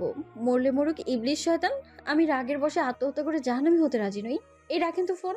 আরিয়ান ফোনের লাইনটা কেটে দিয়ে নিচের বিছানার উপর হাসিতে গড়াগড়ি খেতে থাকে। এই অনুটাও না একদম বোকা, বুঝতেও পারলো না ওর মন ভালো করার জন্য আমি একটু উল্টাপাল্টা কথা বলছি। গাধীর তো সব সময় আমার কথার মানে না বুঝে খুনসুটিতে মেতে ওঠে। যাক, তাতেই ভালো। একটু খুনসুটি যদি মেয়েটার মন খারাপ কম মেডিসিনের কাজ করে, তাহলে এই খুনসুটি ভালো। অনু ফোনটা রেখে বলে, এই একটা লোক আমার সব থেকে বড় শত্রু। আমার খারাপ দিনটাও ঝগড়াটে করে দিবে, আবার আমার ভালো খুশির দিনেও খুনসুটি পাকিয়ে নিয়ে বসে থাকবে। মাঝে মাঝে মনটা কয় আরিয়ান ভাইরে খুন করে গুম করে দেই, কিন্তু এইসব খুন খারাপি করলে সারা জীবন জেলখানাতে বন্দি থাকতে হবে তো। আবির ভাবতে থাকে, অনু কি কোনোদিনও বড়দের মতামতকে সম্মান দিবে না? ছোট থেকে একটু আলাদা, তবে মনটা ভালো। মাঝে মাঝে এমন কিছু করবে যা কেউই সহজে হজম করতে পারে না। ইরাত বাড়িতে গিয়ে ভাবতে থাকে। প্রথম কাজটা কমপ্লিট। বেয়াদব মেয়েটাকে আমি আমার খাঁচায় সারা জীবন বন্দি করে রাখার ব্যবস্থা করেছি। এবার শুধু শুভ পরিণামের অপেক্ষা। দেখি কে বাঁচাইয়া লইয়া যায় আমার ময়না পাখিরে। কিছু সময় সুন্দরীদের বন্দি করে রাখাতেও মজা আছে। আমার সাথে পাঙ্গা নিয়েছিল, তার জন্য কিছুই বলি নাই, তবে ছেড়ে দিব এমন কথাও কখনো বলি নাই। তাসনিয়া ভাবছে, যাক, অবশেষে আমাদের বাড়িতে তাহলে বিয়ের সানাই বাজবে। আহা কি মজা আকাশে বাতাসে আমার ভাইয়ের বিয়ে বলে কথা। আহা কি মজা, পার্লারে যাব পেতনি সাজ দিতে। ভাইয়ের বিয়ের সময় সাজার শখ পূরণ হবে। এভাবে মনোমালিন্যের মাঝে বেশ কিছুদিন কেটে যায়। এই ঘটনার কিছুদিন পর এক রাতে হঠাৎ করে কেন জানি অনু প্রচুর পরিমাণে কান্না করতে থাকে। নিজের বাড়িটা তার কাছে জেলখানা মনে হচ্ছিল। যখন নিজের নিরাপত্তার আবাসস্থান বিষাক্ত মনে হয়, তখন নিঃশ্বাস নেওয়ার জন্য হলেও বাড়ির বাইরে যেতে হয়। আজ অনু নিজের পরিবারের কথা চিন্তা না করে এই মধ্যরাতে চুপচাপ বাড়ির বাইরে বেরিয়ে আসে। বাড়ির বাইরে এসে একলা চলতে শুরু করে। মন ভরে প্রকৃতির মুক্ত বাতাসে নিঃশ্বাস নিচ্ছে। এমন সুন্দর রাতের পরিবেশ দেখে অনুর আর ইচ্ছা করছে না বাড়িতে ফিরে যেতে। যেহেতু এটা অনুদের এলাকা, তাই সেখানে রাতের বেলাও নিজেকে নিরাপদ মনে করছে অনু। কারণ এখানে সেই ছোট্ট থেকে বড় হয়েছে। এখানের মানুষরা সহ প্রকৃতিও চেনে জানে অনুকে। কিছুটা দূরে এসে একটা ছোট লেকের মতো আছে। সেখানে এসে রাস্তার পাশে ঘাসের মাঝে হাঁটুতে ভর দিয়ে বসে পড়ে। রাতের অন্ধকার বিশাল আকাশের বুকের মাঝে আলোর সমাহার নিয়ে অগণিত তারার মেলা বসেছে। অনু চুপচাপ প্রকৃতির আর্তনাদ কান পেতে শুনছে। হয়তো এই নীরবতা রাতের মায়া, নয়তো অন্য কিছু। সে যাই হোক, সে সব নিয়ে আর অনু চিন্তা করছে না। অনু ভাবছে সে কি এই বিয়েটা করে সুখী হতে পারবে? যে ছেলের সাথে বিয়ে ঠিক হয়েছে, সেই ছেলেটা তার সাথে ভালোভাবে কথা বলে না। যার হাত সারা জীবনের জন্য সে ধরবে, সে তো এমন ভাব করে সে অনুকে চেনে না। তাহলে অনুকে বিয়ের পেছনে কি তার অন্য কোনো কারণ আছে?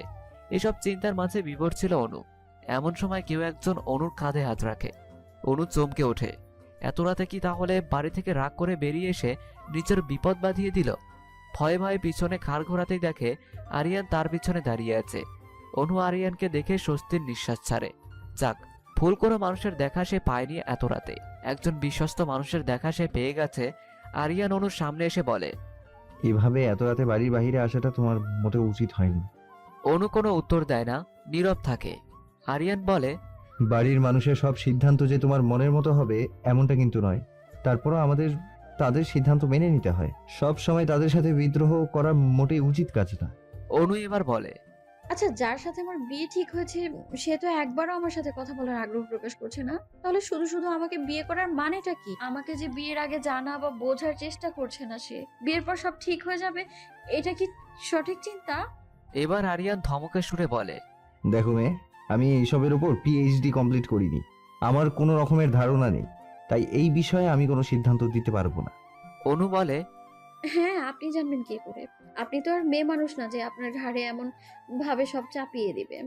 তোমাদের তো বিয়ে নিয়ে ঝামেলা করে, আর আমাদের কত দায়িত্ব তা জানো? একটা ছেলের কাঁধে তার বাবা মা ভাই বোন স্ত্রী আরো অনেকের দায়িত্ব থাকে। তাদের সবার সব চাহিদা পূরণের দায়িত্ব ছেলেদের। এই ধরো তোমার সাথে আমার বিয়ে হলো, তাহলে তোমার দায়িত্ব আমার, তার সাথে আমার পরিবারের।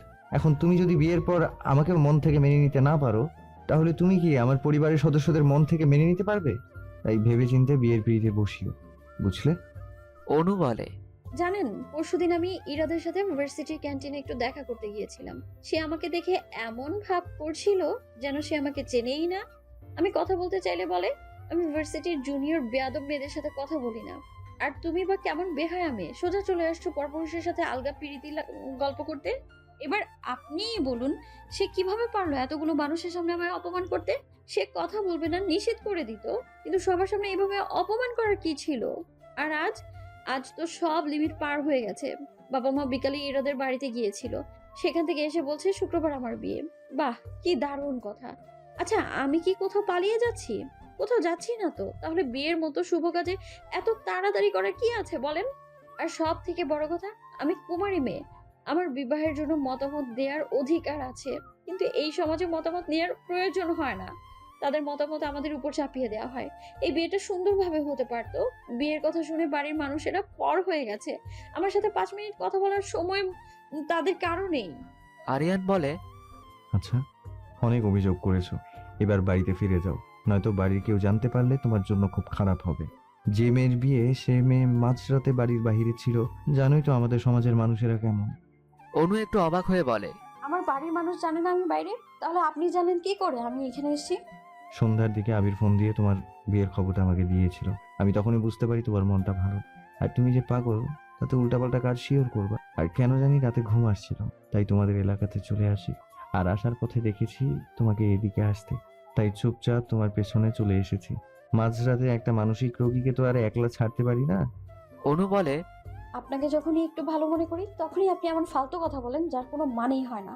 আসলে আপনি কোনোদিনও ভালো হবার মানুষ না, যত সব। এই তো দেখেছো, মানুষের উপকার করতে নেই, এত সময় ধরে উপদেশ দিলাম তার কোনো মূল্যই নেই। বলে হন হন করে বাড়ির রাস্তায় হাঁটতে শুরু করে। আরিয়ানও কোনো কিছু না ভেবে অনুর পেছন পেছন যেতে থাকে। অনু বাড়ির ভেতরে প্রবেশ করার পর আরিয়ান নিজের বাড়িতে ফিরে যায়। তবে অনু আরিয়ানকে এত রাতে অনুদের বাড়িতে যাবার সময় কেউ একজন দেখে। অনুর বাড়ির কেউ বুঝতে পারে না অনু রাতে বাইরে গিয়েছিল। পরদিন সকালে আবির বাড়ির বাইরে যেতেই তাদের বাড়ির সামনের প্রতিবেশী আন্টি বলে, দেখো আবি, তোমার বোনের শুনলাম সামনে বিয়ে, তাই এই বিয়েতে তোমার বোনের মতামত আছে তো? জি হ্যাঁ, কিন্তু কেন বলুন তো আন্টি? না মানে, বিয়ের আগে পরপুরুষের সাথে মাঝরাতে ঘোরাঘুরি করাটা একদম ভালো দেখায় না। আন্টি, আপনার কথা ঠিক বুঝলাম না। কাল রাতে নামাজ পড়তে উঠে একটু বারান্দায় এসেছিলাম, তখন দেখলাম তোমার বন্ধু অনুকে বাড়ি পড়তে পৌঁছে দিয়ে যাচ্ছে। তা তোমরা যতই ওই ছেলেটাকে বিশ্বাস করো না কেন, এত বেশি বিশ্বাস করা কিন্তু মোটেই উচিত না। মনে রাখবে, ঘি আগুন পাশাপাশি রাখতে নেই। তাছাড়া তোমার বোন তুমি ভালো বুঝবে, তবে আমার বলার দরকার ছিল তাই আমি সাবধান করে দিলাম। পরে দেখো খারাপ কিছু হলে তখন আবার বলো না আগে থাকতে কেউ সাহায্য দান করে নাই। আন্টি, জানি না কাল রাতে আরিয়ান আর অনু একসাথে ছিল কিনা, তবে আপনি ওদের সম্পর্কে নিয়ে অযথা বেশি চিন্তা করছেন। ওদের মাঝে এমন কোনো সম্পর্ক নেই। অনু আর আরিয়ান তো তেল আর পানি, যাদের কখনো মিল বা এমন সম্পর্ক সম্ভবই না। আজকালদের ছেলে মেয়েদের ভালো উপদেশ দিতে নেই, তাদের কিছু বলাটাই বৃথা। থাকো তুমি তোমার অন্ধবিশ্বাস নিয়ে। যখন কোনো দুর্ঘটনা ঘটবে তখন আমরাই দর্শকের সারিতে থাকবো, বুঝলে? বলে চলে যায়। আবির ওই আন্টির কথা খুব একটা গায়ে মাখে না, কারণ সে জানে অনু আরিয়ানের মাঝে এমন কোনো কিছু নেই যা ওই সব কিছুর ইঙ্গিত করবে।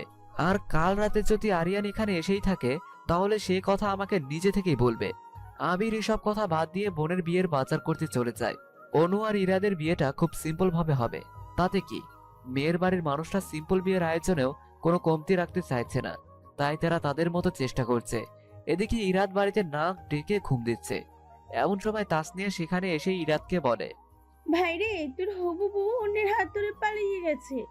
বোনের মুখে এমন কথা শুনে ইরাদ থরপড়িয়ে ঘুম থেকে জেগে বলে, কার সাথে পালিয়ে গেছে? তাসনিয়া হেসে বলে, আবার কার সাথে? তোমারই পায়চারি করতে শুরু করেছে। তা দেখে স্নেহা বলে, আপু, তোমার সমস্যা কি? এইভাবে রুমের মাঝে পায়চারি করছো কেন? অনু স্নেহার হাত দুটো ধরে বলে, আচ্ছা তুই আমার নিজের আপন বোন, তাই তো? স্নেহা ভ্রু কুঁচকে বলে, কোনো সন্দেহ আছে এই বিষয়ে? আচ্ছা তুই আমাকে একটু সাহায্য করতে পারবি? হ্যাঁ বলো, কি সাহায্য লাগবে তোমার? আমি ওই ইরাদকে বিয়ে করতে চাই না, প্লিজ আমাকে এই বিয়েটা ভাঙতে সাহায্য কর। স্নেহা বিছানার উপর ধপাস করে শুয়ে পড়ে বলে, আর কোনো কাজ ছিল না? শেষ পর্যন্ত কিনা বিয়ের মতো একটা পবিত্র সম্পর্ক আমাকে ভাঙতে বলছো? অনু রেগে বলে, ওই ডাইনি বুড়ি, ওই ব্যাটারে কি আমি বিয়ে করছি যে তুই পবিত্র সম্পর্ক বলছিস? বিয়েটা সবেমাত্র ঠিক হয়েছে, এখনো বিয়েটা হয়নি। প্রতিদিন মানুষের এমন কত বিয়ে ঠিক হয়, তারপর সেই বিয়েগুলো আবার ভেঙেও যায়। আমার এই বিয়েটাও না হয় এই লিস্টে পড়বে। ওই সব বিয়ে ভাঙার জন্যই কোনো না কোনো কারণ দায়ী থাকে। তুমিও ইরাত ভাইয়াদের সামনে এমন কোনো কারণ এনে দাও যাতে তারা বিয়েটা ভেঙে দেয়। সিম্পল। আচ্ছা বিয়ে ভাঙার জন্য কি কারণ দিব? এই বড় বোনকে, হ্যাঁ আমি না তুমি? যেহেতু তুমি বড়, তাই নিজের বিয়ে ভাঙার কারণও তুমি নিজেই বাহির করো। আমি তো চললাম হাওয়াতে ভাসতে। অনু এবার পড়েছে বিপদে। সে আর যাকে ইচ্ছা বিয়ে করতে রাজি আছে, তবে ওই ইরাদকে নয়।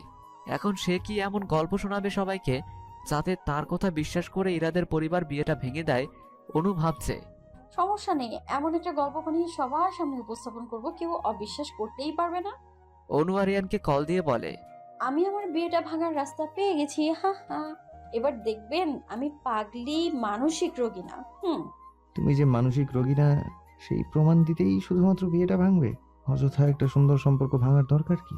ধুর, আপনার কাছে কিছু বলাটাই বৃথা। উৎসাহ তো দিতে পারবেন না, তাই না? তাই অযথা বাড়তি জ্ঞান দেওয়ারও দরকার নেই। আসলেই তোমার মাথায় সমস্যা আছে। অনু রেগে ফোনের লাইনটা কেটে দেয়, তারপর বলে, আমি যে কি কি করতে পারি তাই এবার সবাইকে বুঝিয়ে দিব। চুপচাপ থাকি দেখে তো আমাকে পানিতে ভাসিয়ে দিতে পারবে না সবাই। স্নেহা রাজের সামনে দাঁড়িয়ে মুচকি হাসি দিচ্ছে। রাজ স্নেহাকে দেখে জিজ্ঞেস করে, তা হঠাৎ তুমি এখানে আসলে কেন? আমাদের বাড়ির জামাইয়ের স্থানে বসাবো তোমাকে, তাই। ফাজলামি নাকি? পেছন থেকে অনু এসে বলে, মোটেই না, আমার সাথে আমার বাড়িতে যাবে। সেখানে গিয়ে সবাইকে উদ্দেশ্য করে বলবা তুমি আমায় ভালোবাসো আর আমাকে বিয়ে করতে চাইছো। ওই মেয়ে, তোমার মাথা ঠিক আছে তো? অন্য কেউ জোটে নাই বলির পাঠা বানানোর জন্য? আমি জানতাম না তোমার সাথে তোমার বাড়িতে মিথ্যে নাটক করতে। আমি জানি না, আমার লগে আমার বাড়িতে গিয়ে যদি মিথ্যা নাটক না করো তোমার খবর আছে বলে দিলাম। দেখো না, পাগলামি করবা না। সব সময় তোমার পাগলামি ভালো লাগে না। যাও তো এখান থেকে, অন্য কাউরে নিয়ে যাও তোমার পাগলামিতে সামিল করতে। আরে ভাই, অন্য কেউ যদি জুটতো তাহলে আপনার কাছে জীবনেও আসতাম না। তোমার ভাইয়ের কলেজের টুকরো বন্ধু আছে না, তারে ফাঁসি বিয়েটা ভাঙতে পারো তো? আরে বলদে কয় কি, আমি গাঁজাখুরি গল্প আরিয়ান ভাইকে নিয়ে বললাম আর তারা চোখ বন্ধ করে বিশ্বাস করে নিবে, তাই না? আমি মরে গেলেও বাড়ির মানুষেরা কিছুতেই বিশ্বাস করবে না। হ্যাঁ, আরিয়ানের কথা বললে বিশ্বাস করবে না, আর আমি গেলে কাজ হবে। কি দারুণ কথা। তুমি প্রেমিক, তোমার লগে নিয়ে গেলে সবাই বিশ্বাস করবেই করবে। তোমাকে সাহায্য করে আমার কি লাভ? অনু 24টা দাঁত কেলিয়ে বলে, তুমি যে আমার ছোট বোন স্নেহার পেছনে লাইন মারো সে কথা কিন্তু আমি জানি, অনেক প্রমাণও আছে আমার কাছে। এখন তুমি যদি আমাকে সাহায্য না করো সমস্যা নেই, আমি সেই সব প্রমাণ নিয়ে তোমার ভাইয়া আর আরিয়ানের কাছে বিচার দিব? এবার তুমি চিন্তা ভাবনা করে আমায় বলো, ঠিক আছে? রাজ স্নেহার দিকে বাঁকা চোখে তাকিয়ে থাকে। স্নেহা মাথা নিচু করে দাঁড়িয়ে আছে। স্নেহার দিকে ওভাবে তাকিয়ে লাভ নেই, সে নিজেও জানে না আমি কেমনে সব কিছু জানি। আর তোমার লজ্জা করে না আমার ছোট বোন মাসুম বোনটার সাথে প্রেম করতে আসছো? রাজ বাধ্য ছেলের মতো বলে। আমি তোমার সাথে তোমার বাড়ির মানুষের সামনে যেতে রাজি আছি। অনু রাজকে সাথে করে সোজা ইরাদের কাছে যায়। রাজ অনুকে বলে, তোমার বাড়িতে না গিয়ে ইরাদের কাছে কেন আসছো? ইরাদকে সবটা বলার পর যদি নিজেই বিয়েটা ভেঙে দেয় তাহলে তো আর বাড়িতে কিছু না জানালেও চলবে। বাহ, তোমার মাথায় কত শয়তানি বুদ্ধি। অনু ইরাদের সামনে রাজের হাত ধরে দাঁড়িয়ে বলে। মিস্টার ইরাদ, এই যে দেখুন আমার সাথে করে কাকে নিয়ে এসেছি। ইরাদ বলে, রাজকে সাথে করে এনে এত ঢাকঢোল পিটানোর কি আছে? অনু 40টা দাঁত বাহির করে বলে। রাজের আরেকটা পরিচয় আছে। ইরাদ ভ্রু নাচিয়ে বলে, কি? আমি রাজকে ভালোবাসি, আপনাকে বিয়ে করতে পারবো না। আপনি প্লিজ এই বিয়েটা ভেঙে দিন, নয়তো আমাকে বাধ্য হয়ে রাজের সাথে পালিয়ে যেতে হবে। ইরাদ ভাব নিয়ে বলে, যাবে তো যাও, মানা করছে কে? আমি কি তোমাদের ধরে বেঁধে রাখছি? আর বিয়ে ভাঙার কথা আমাকে বলে লাভ নেই। আমি বিয়েটা ভাঙবো না। তোমার দরকার তুমি ভেঙে দাও বিয়েটা। আমি রাজকে ভালোবাসি এটা জানার পরেও আপনি বিয়েটা ভাঙবেন না? মোটেই না। বিয়ের আগে সুন্দরী মেয়েরা এমন 5-10টা প্রেম ভালোবাসা করতেই পারে। সেই সব বাজ বিচার করতে গেলে শেষে তো বিয়ের জন্য সিঙ্গেল ভালো মেয়ে পাওয়া যাবে না। কি খারাপ মানুষ ভাবা যায়, হবু বউর প্রেমিককে সাথে করে নিয়ে আসছে, তবুও সেই মেয়েকেই বিয়ে করতে হবে। যত ফালতু মানুষ। বলে সেখান থেকে সোজা বাড়িতে চলে আসে। বাড়ির ভেতরে প্রবেশ করার সময় রাজ বলে, ইরাদ যেখানে বিয়েটা ভাঙতে রাজি হলো না, সেখানে তোমার বাড়ির মানুষেরা কি মানবে তোমার আমার এই কাহিনী? আমার বাড়ির মানুষদের ব্যাপারে আমি বুঝবো, আপনি চুপচাপ থাকেন। রাজকে সাথে করে বাড়ির ভেতরে প্রবেশ করার পর স্নেহা বাড়ির সবাইকে ডাক দিয়ে বাড়ির ড্রয়িং রুমে আসতে বলে। সবাই আসার পর অনু মাথা নিচু করে বলে, বিয়েটা কি তুমি ফাইজলামি মনে হচ্ছে তোমার? হ্যাঁ, যে তুমি নিজে বিয়ের দিন তারিখ ঠিক হওয়ার পর না করতে আসছো? বাবা, আমি রাজকে পছন্দ করি, রাজও আমায় পছন্দ করে। আমরা ভেবেছিলাম লেখাপড়া কমপ্লিট করার পর, নিজের সেটেল হবার পর আমাদের সম্পর্ক তোমাদের জানাবো। তো হঠাৎ করে যে এইভাবে হুট করে আমার বিয়ের ডেট ফিক্স হবে তা তো বুঝতে পারিনি। রাজকে পছন্দ করো সে কথা আমাদের সামনে দাঁড়িয়ে বলতে তোমার লজ্জা করছে না? হ্যাঁ, তুমি এতটা নির্লজ্জ হয়ে গেছে ভাবতেই পারছি না। এরা নাকি আমার মেয়ে, ভাবতেই লজ্জায় মাথা কটা যাওয়ার উপক্রম আমার। আবির বলে, বাবা আমার মোটেও অনুর কথা বিশ্বাস হচ্ছে না। রাজকে পছন্দ করে এমনটা তো হতে পারে না। রাজের সাথে অনুর সম্পর্ক তো কোমরের মতো, তাহলে সেইখানে পছন্দ করার কথা তো আসতেই পারে না। আরো 15 ছেলেটা বন্ধু বানিয়ে বাড়িতে নিয়ে এসো। আজ বড় বোনের কথা বলার সাহস করেছে, কাল ছোট মেয়ে আরেকটা ছেলে হাত ধরে চলে যাবে, তাই না? স্নেহা বাবার মুখে এমন কথা শুনে বলে, বাবা, আমি এমন কাজ কখনো করব না। ভূতের মুখে রামের নাম শুনে অনু ভ্রুকুসকে স্নেহা আর রাজের দিকে তাকিয়ে থাকে। এরপরে অনুর বাবা অনুর গালে থাপ্পড় দিয়ে ওর হাত ধরে রুমে নিয়ে গিয়ে বন্ধ করে রাখে আর বলে, এই রুমে বন্ধে থাকবে যতদিন না এই বিয়ে হচ্ছে। বিয়ে করে শ্বশুর বাড়িতে যাচ্ছ, ওই রাজের সাথে তো কোনোদিনও তোমার বিয়ে আমি দেবো না। আর এসব প্রেমের ভূত মাথা থেকে ছেড়ে ফেলে ইরাদকে স্বামী রূপে গ্রহণ করার মন মানসিকতা তৈরি করে নাও। নিচে এসে রাজকে অপমান করে বাড়ি থেকে বের করে দেয়। আবির পুরো ঘটনাতে অবাক হয়ে আছে। হঠাৎ করে আত্মসম্মানী বোনটা একই বাচ্চামি করে বসলো। নিজের সম্মান এভাবে সবার সামনে নষ্ট করে দিতে পারলো। অনুর বাবা বাড়ির সবাইকে বলে, কেউ অনুর সাথে আলগা আলাপ করতে যাবে না। আর স্নেহার রুম আজ থেকে আলাদা। আমি চাই না অনুর সাথে থেকে স্নেহা এমন কোনো কাজ করুক। আর হ্যাঁ, অনুর এই পাগলামির কথা যেন এই বাড়ির 4 দেয়ালের বাইরেও না যায়। বুঝতে পারলে সবাই? সবাই সম্মতি প্রকাশ করে। এদিকে বেচারা রাজ অনুর জন্য অযথা অপমানিত হলো। তবুও তো বেচারি অনু নিজের বিয়েটা ভাঙতে পারল না। আসলে সে কি আর করবে? কপালে আছে ইরাদ, চাইলেই কি আর রাজকে পেতে পারে? ভাগ্যের উপর কারো জোর চলে না। আজ অনুর বিয়ে। অনু বউয়ের সাথে নিজেকে সজ্জিত করেছে, এটা ভাবাটা আপনাদের ভুল হবে। অনু বউয়ের সাথে নিজেকে সাজাবে না বলে জিদ ধরে আছে, তবে পরিবারের চাপের সামনে নিজের জিদ বজায় রাখতে পারে না। লাল টকটকে বিয়ের বেনারসি শাড়িটা শুধু কোনো রকমে পরেছে, না আছে বিয়ের কোনো সাজ, না আছে গায়ে কোনো গহনাগাটি। অনুর চোখের জল গড়িয়ে পুরো মুখটা কালো হয়ে যায়। স্নেহা নিজের বোনের এমন অবস্থা দেখে অনেক কষ্ট পাচ্ছে। স্নেহা আরিয়ানের কাছে গিয়ে বলে, ভাইয়া একটা কথা বলেন তো, সব সময় মেয়েদেরই জোর করে কেন বিয়ে দেওয়া হয়? আরিয়ান নীরবতা পালন করে। অনুর বিয়ে, তাই ওদের বাড়িতে কাছের অনেক আত্মীয়রা এসেছে। এদিকে বিয়ে বাড়িতে নানা রকম কাজে সবাই ব্যস্ত। এদিকে আজ আরিয়ানের সামনে তার প্রাক্তন প্রেমিকা দাঁড়িয়ে আছে। হ্যাঁ, আরিয়ান একজনকে খুব পরিমাণে ভালোবাসতো। তার সাথে পারিবারিকভাবে বিয়েটাও ঠিক হয়েছিল। সে বিয়ের কথা তার বন্ধু মহলের কেউ জানে না, কারণ তখন আরিয়ান আর আনিশার বয়স কম ছিল। তবে ভাগ্যের কি নির্মম পরিহাস, আজ সেই মেয়েটা তার সামনে দাঁড়িয়ে আছে। 5 বছর আগে অনু যেই মেয়েটার বিয়ে ভাঙতে সাহায্য করেছিল, সেই মেয়েটা আনিসা। আনিসা অনুর চাচাতো বোনের মামাতো বোন। সেই সূত্রে ওদের সম্পর্কটা অনেক ভালো। তবে সেদিন আনিসা আরিয়ানের ভালোবাসাকে দূরে ঠেলে দিয়েছিল। তার জন্য আরিয়ান কখনো কিন্তু আনিসার সাথে প্রতিশোধ নিতে যায়নি। আরিয়ান বিশ্বাস করে ভালোবাসার মানে সম্মান করা। ভালোবাসার মানুষটা দূরে থাকলেও তাকে দূরে থেকে ভালোবাসা যায়। স্নেহা আরিয়ানকে দেখিয়ে বলে, আনিশা আপু, উনি হচ্ছেন আমার হিরো, আরিয়ান ভাইয়া। আনিসা বলে, কেমন আছেন আরিয়ান ভাইয়া? আনিসার মুখে ভাইয়া ডাক শুনে আরিয়ানের কলিজার মাঝে মোচড় দিয়ে ওঠে। বুকের মাঝে চাপা কষ্ট আর সহ্য হচ্ছিল না। আরিয়ান বহু কষ্টে ঠোঁটের কোণায় মলিন হাসির রেখা এঁকে বলে, আলহামদুলিল্লাহ আপু, আপনি? আনিসা বলে, জি ভালো। সারা বছর অনু আর স্নেহার মুখে আপনার নামে নানা রকম কথা শুনেছি। আজ আপনার সাথে দেখা হয়ে খুব ভালো লাগছে। আরিয়ান চুপচাপ। স্নেহা ওদের দুজনকে কথা বলতে দিয়ে সেখান থেকে চলে যায়। আনিসা হঠাৎ করে আরিয়ানকে বলে, এখনো ভালোবাসো আমাকে? আরিয়ান ভ্রুকুসকে বলে, তোমার কি মনে হয়? আমার মনের খোঁজ খবর তোমার না জানলেও চলবে। যে প্রশ্ন করেছি তার উত্তর দাও। যদি বলি হ্যাঁ, এখনো ভালোবাসি তোমাকে, তাহলে কি করবে? ফুলের মালা পরিয়ে তোমাকে জীবনেও গ্রহণ করব না, তাই তুমি ভালোবাসলেও আমার কিছু না। আরিয়ান একটা তাচ্ছিলের হাসি দিয়ে বলে, তুমি আমার প্রাক্তন, আর আমি প্রাক্তনকে কখনো বর্তমান বানাবো না। আমার ভবিষ্যৎ হবে অন্য কেউ।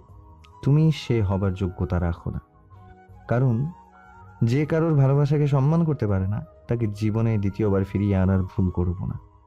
আনিসা কিছু বলবে, তখনই আরিয়ান এক্সকিউজ মি বলে সেখান থেকে চলে যায়। এদিকে আনিসা রেগে মেগে অনুর কাছে চলে যায়। অনু আনিসাকে জড়িয়ে ধরে চুপচাপ বসে থাকে। আনিসা তখন নিজে থেকে বলে, আরিয়ান 5 বছর আগেও ভালোবাসার মানে জানতো না, এখন আর জানে না। অনু তখন বলে, তুমি ভালোবাসার মানে জানো তো আপু? আনিসা বলে, মানে কি বলতে চাইছিস তুই? আজকে আমার বিয়ে। হ্যাঁ তো কি হয়েছে? প্রতিটা মেয়ে বিয়ে করে পরের বাড়িতে চলে যাবে, এটাই স্বাভাবিক। এত এত কান্নাকাটির নাটকের কি আছে? এবার অনু একটু রেগে গিয়ে বলে, বাহ, দারুণ। তোমার মুখে এমন একটা কথা মানায় না, বুঝলা? 5 বছর আগে যদি আমি সেই দিন তোমার হয়ে আরিয়ান ভাইয়ার সাথে কথা না বলতাম, তাহলে এতদিনে 10 বাচ্চাদের মা হয়ে যেতে। সেদিন তোমাকে সাহায্য দান করাটা আমার বড় বেশি বোকামি ছিল। আরিয়ান ভাইয়া ঠিক কথাই বলে। সেদিন যদি তার বিয়েটা হয়ে যেত তাহলে ভালোই হতো। 5 বছর আগে ভাইয়াকে কষ্ট দিয়েছি বলে আজ নিজে কষ্ট পাচ্ছি। হ্যাঁ, মানুষেরা সঠিক কথাই বলে, সময় মানুষকে সবকিছু সুদে আসলে ফিরিয়ে দেয়। সেদিন করা ভুলের মাসুল আজ আমায় দিতে হচ্ছে। আনিসা অনুকে কিছু বলতে যাবে, তখন আবির এসে বলে, আনিশা, তাড়াতাড়ি অনুকে রেডি করা। নিচে বজাতে চলে এসেছে, একটু পরে কাজী সাহেব বিয়ের কাজ শুরু করবে। প্লিজ আমাকে রং চং মাখিয়ে মডেল সাজাতে আসবেন না। বলে চলে যায়। আনিসা অনুকে সাজাতে এগিয়ে যায়। তখন অনু আনিসাকে থামিয়ে দিয়ে বলে, এরপরে আলমারি থেকে একটা ক্রিম কালারের মাঝে গোল্ডের সুতার কাজ করা শাড়ি বাহির করে লাল বেনারসিটা খুলে ফেলে দিয়ে ক্রিম কালারের শাড়িটা পরে নেয়। আনিসা বলে, বিয়ের দিন এমন শাড়ি না পরে সাদা শাড়ি পরলেই তো হয়।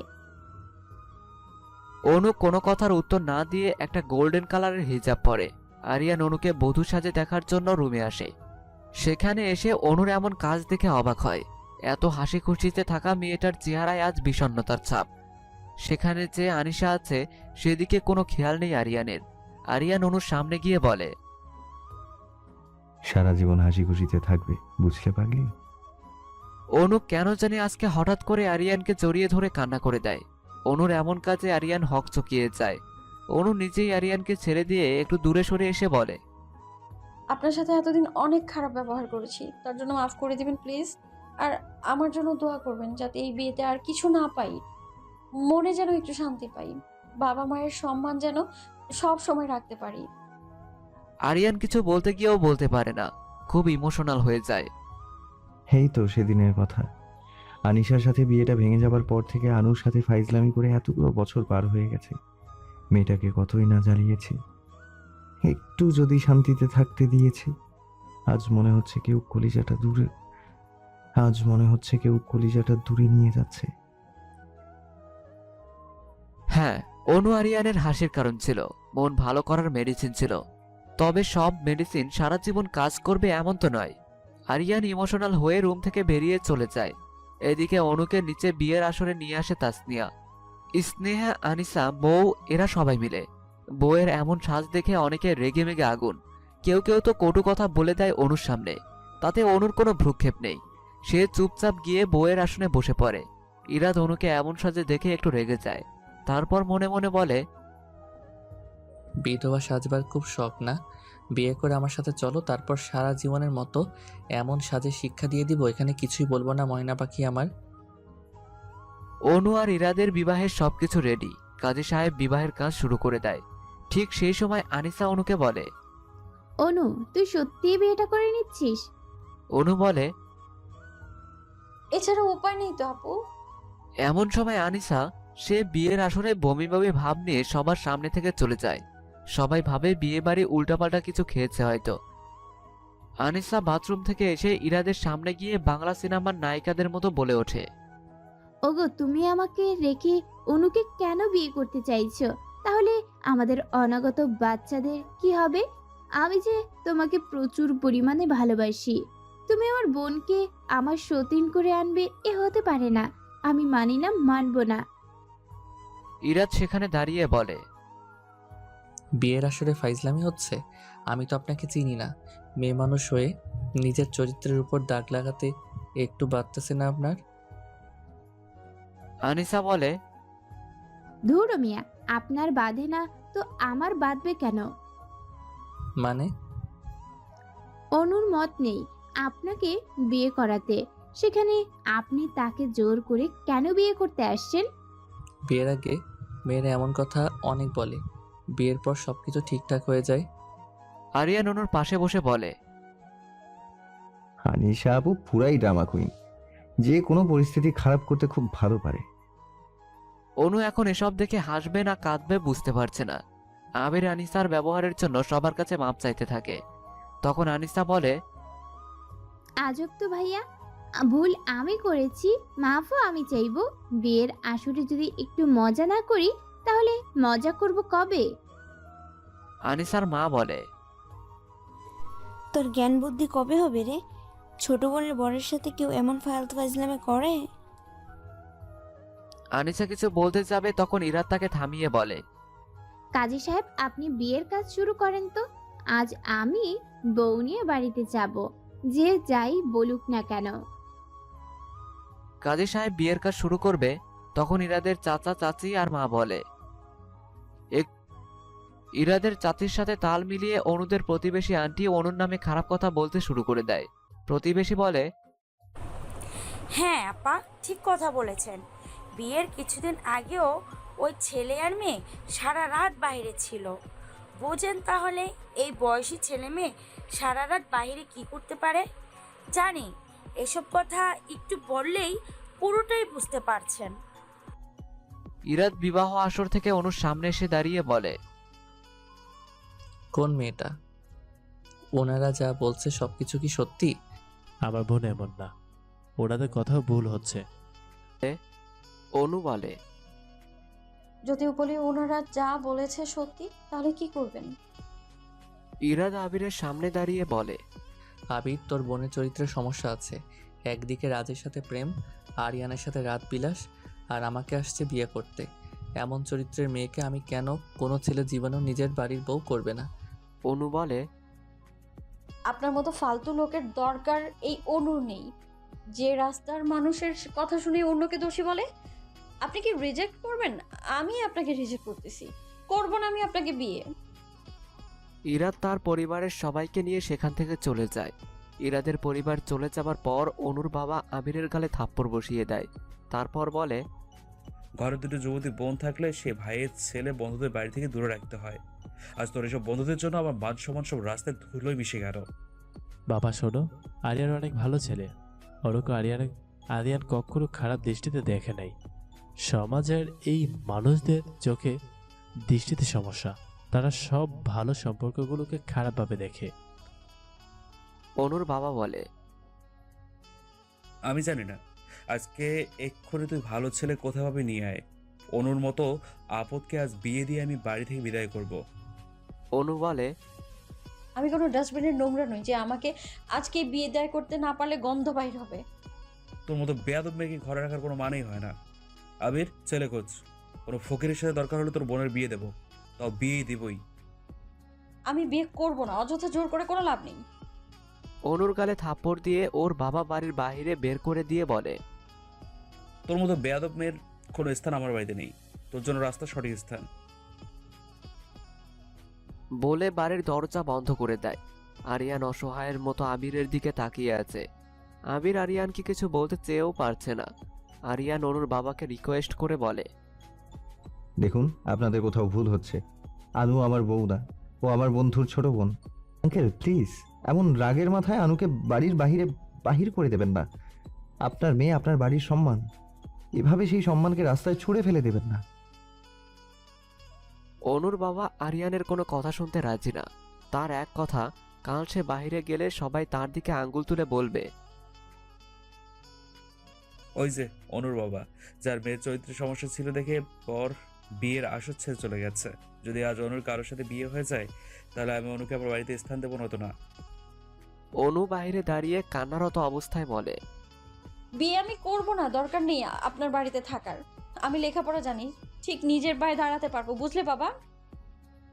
অনুর বাবা বলে, আবির, তোর বন্ধুরা অযথা নিজের সম্মান নষ্ট করছে ওই ফাজিল মেয়ের হয়ে রিকোয়েস্ট করে।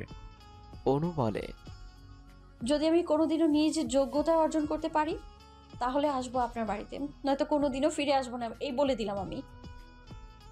আরিয়ান এবার অনুর উপর খুব রেগে গিয়ে বলে, তুমি তো দেখছি মেয়ে খুব একটা সুবিধার না। বাবার সাথে অশান্তি করে একলা মেয়ে মানুষ কোথায় যাবে? কোনো আত্মীয় সাহায্য করবে না। রাস্তার চারপাশে থাকা হায়নাগুলো তোমাকে একলা পেয়ে খুব লেখাবে, তখন খুব ভালো লাগবে। আমার ভবিষ্যৎ নিয়ে আপনারা এত মাথা ব্যথা না করলেও চলবে। ওই যে দেখেন, আপনার প্রাক্তন সামনে দাঁড়িয়ে আছে, তাকে নিয়ে সুখের জীবন শুরু করুন। আমার ভবিষ্যৎ নিয়ে তোমাকে চিন্তা করতে হবে না। আমি পেছনে ফেলে আসা কোনো জিনিস আর গ্রহণ করি না। এদের তিনজনের অনেক কথা কাটাকাটি হয়। তারপর কি হয় কে জানে, এরপর কি হয় কেউ জানে না।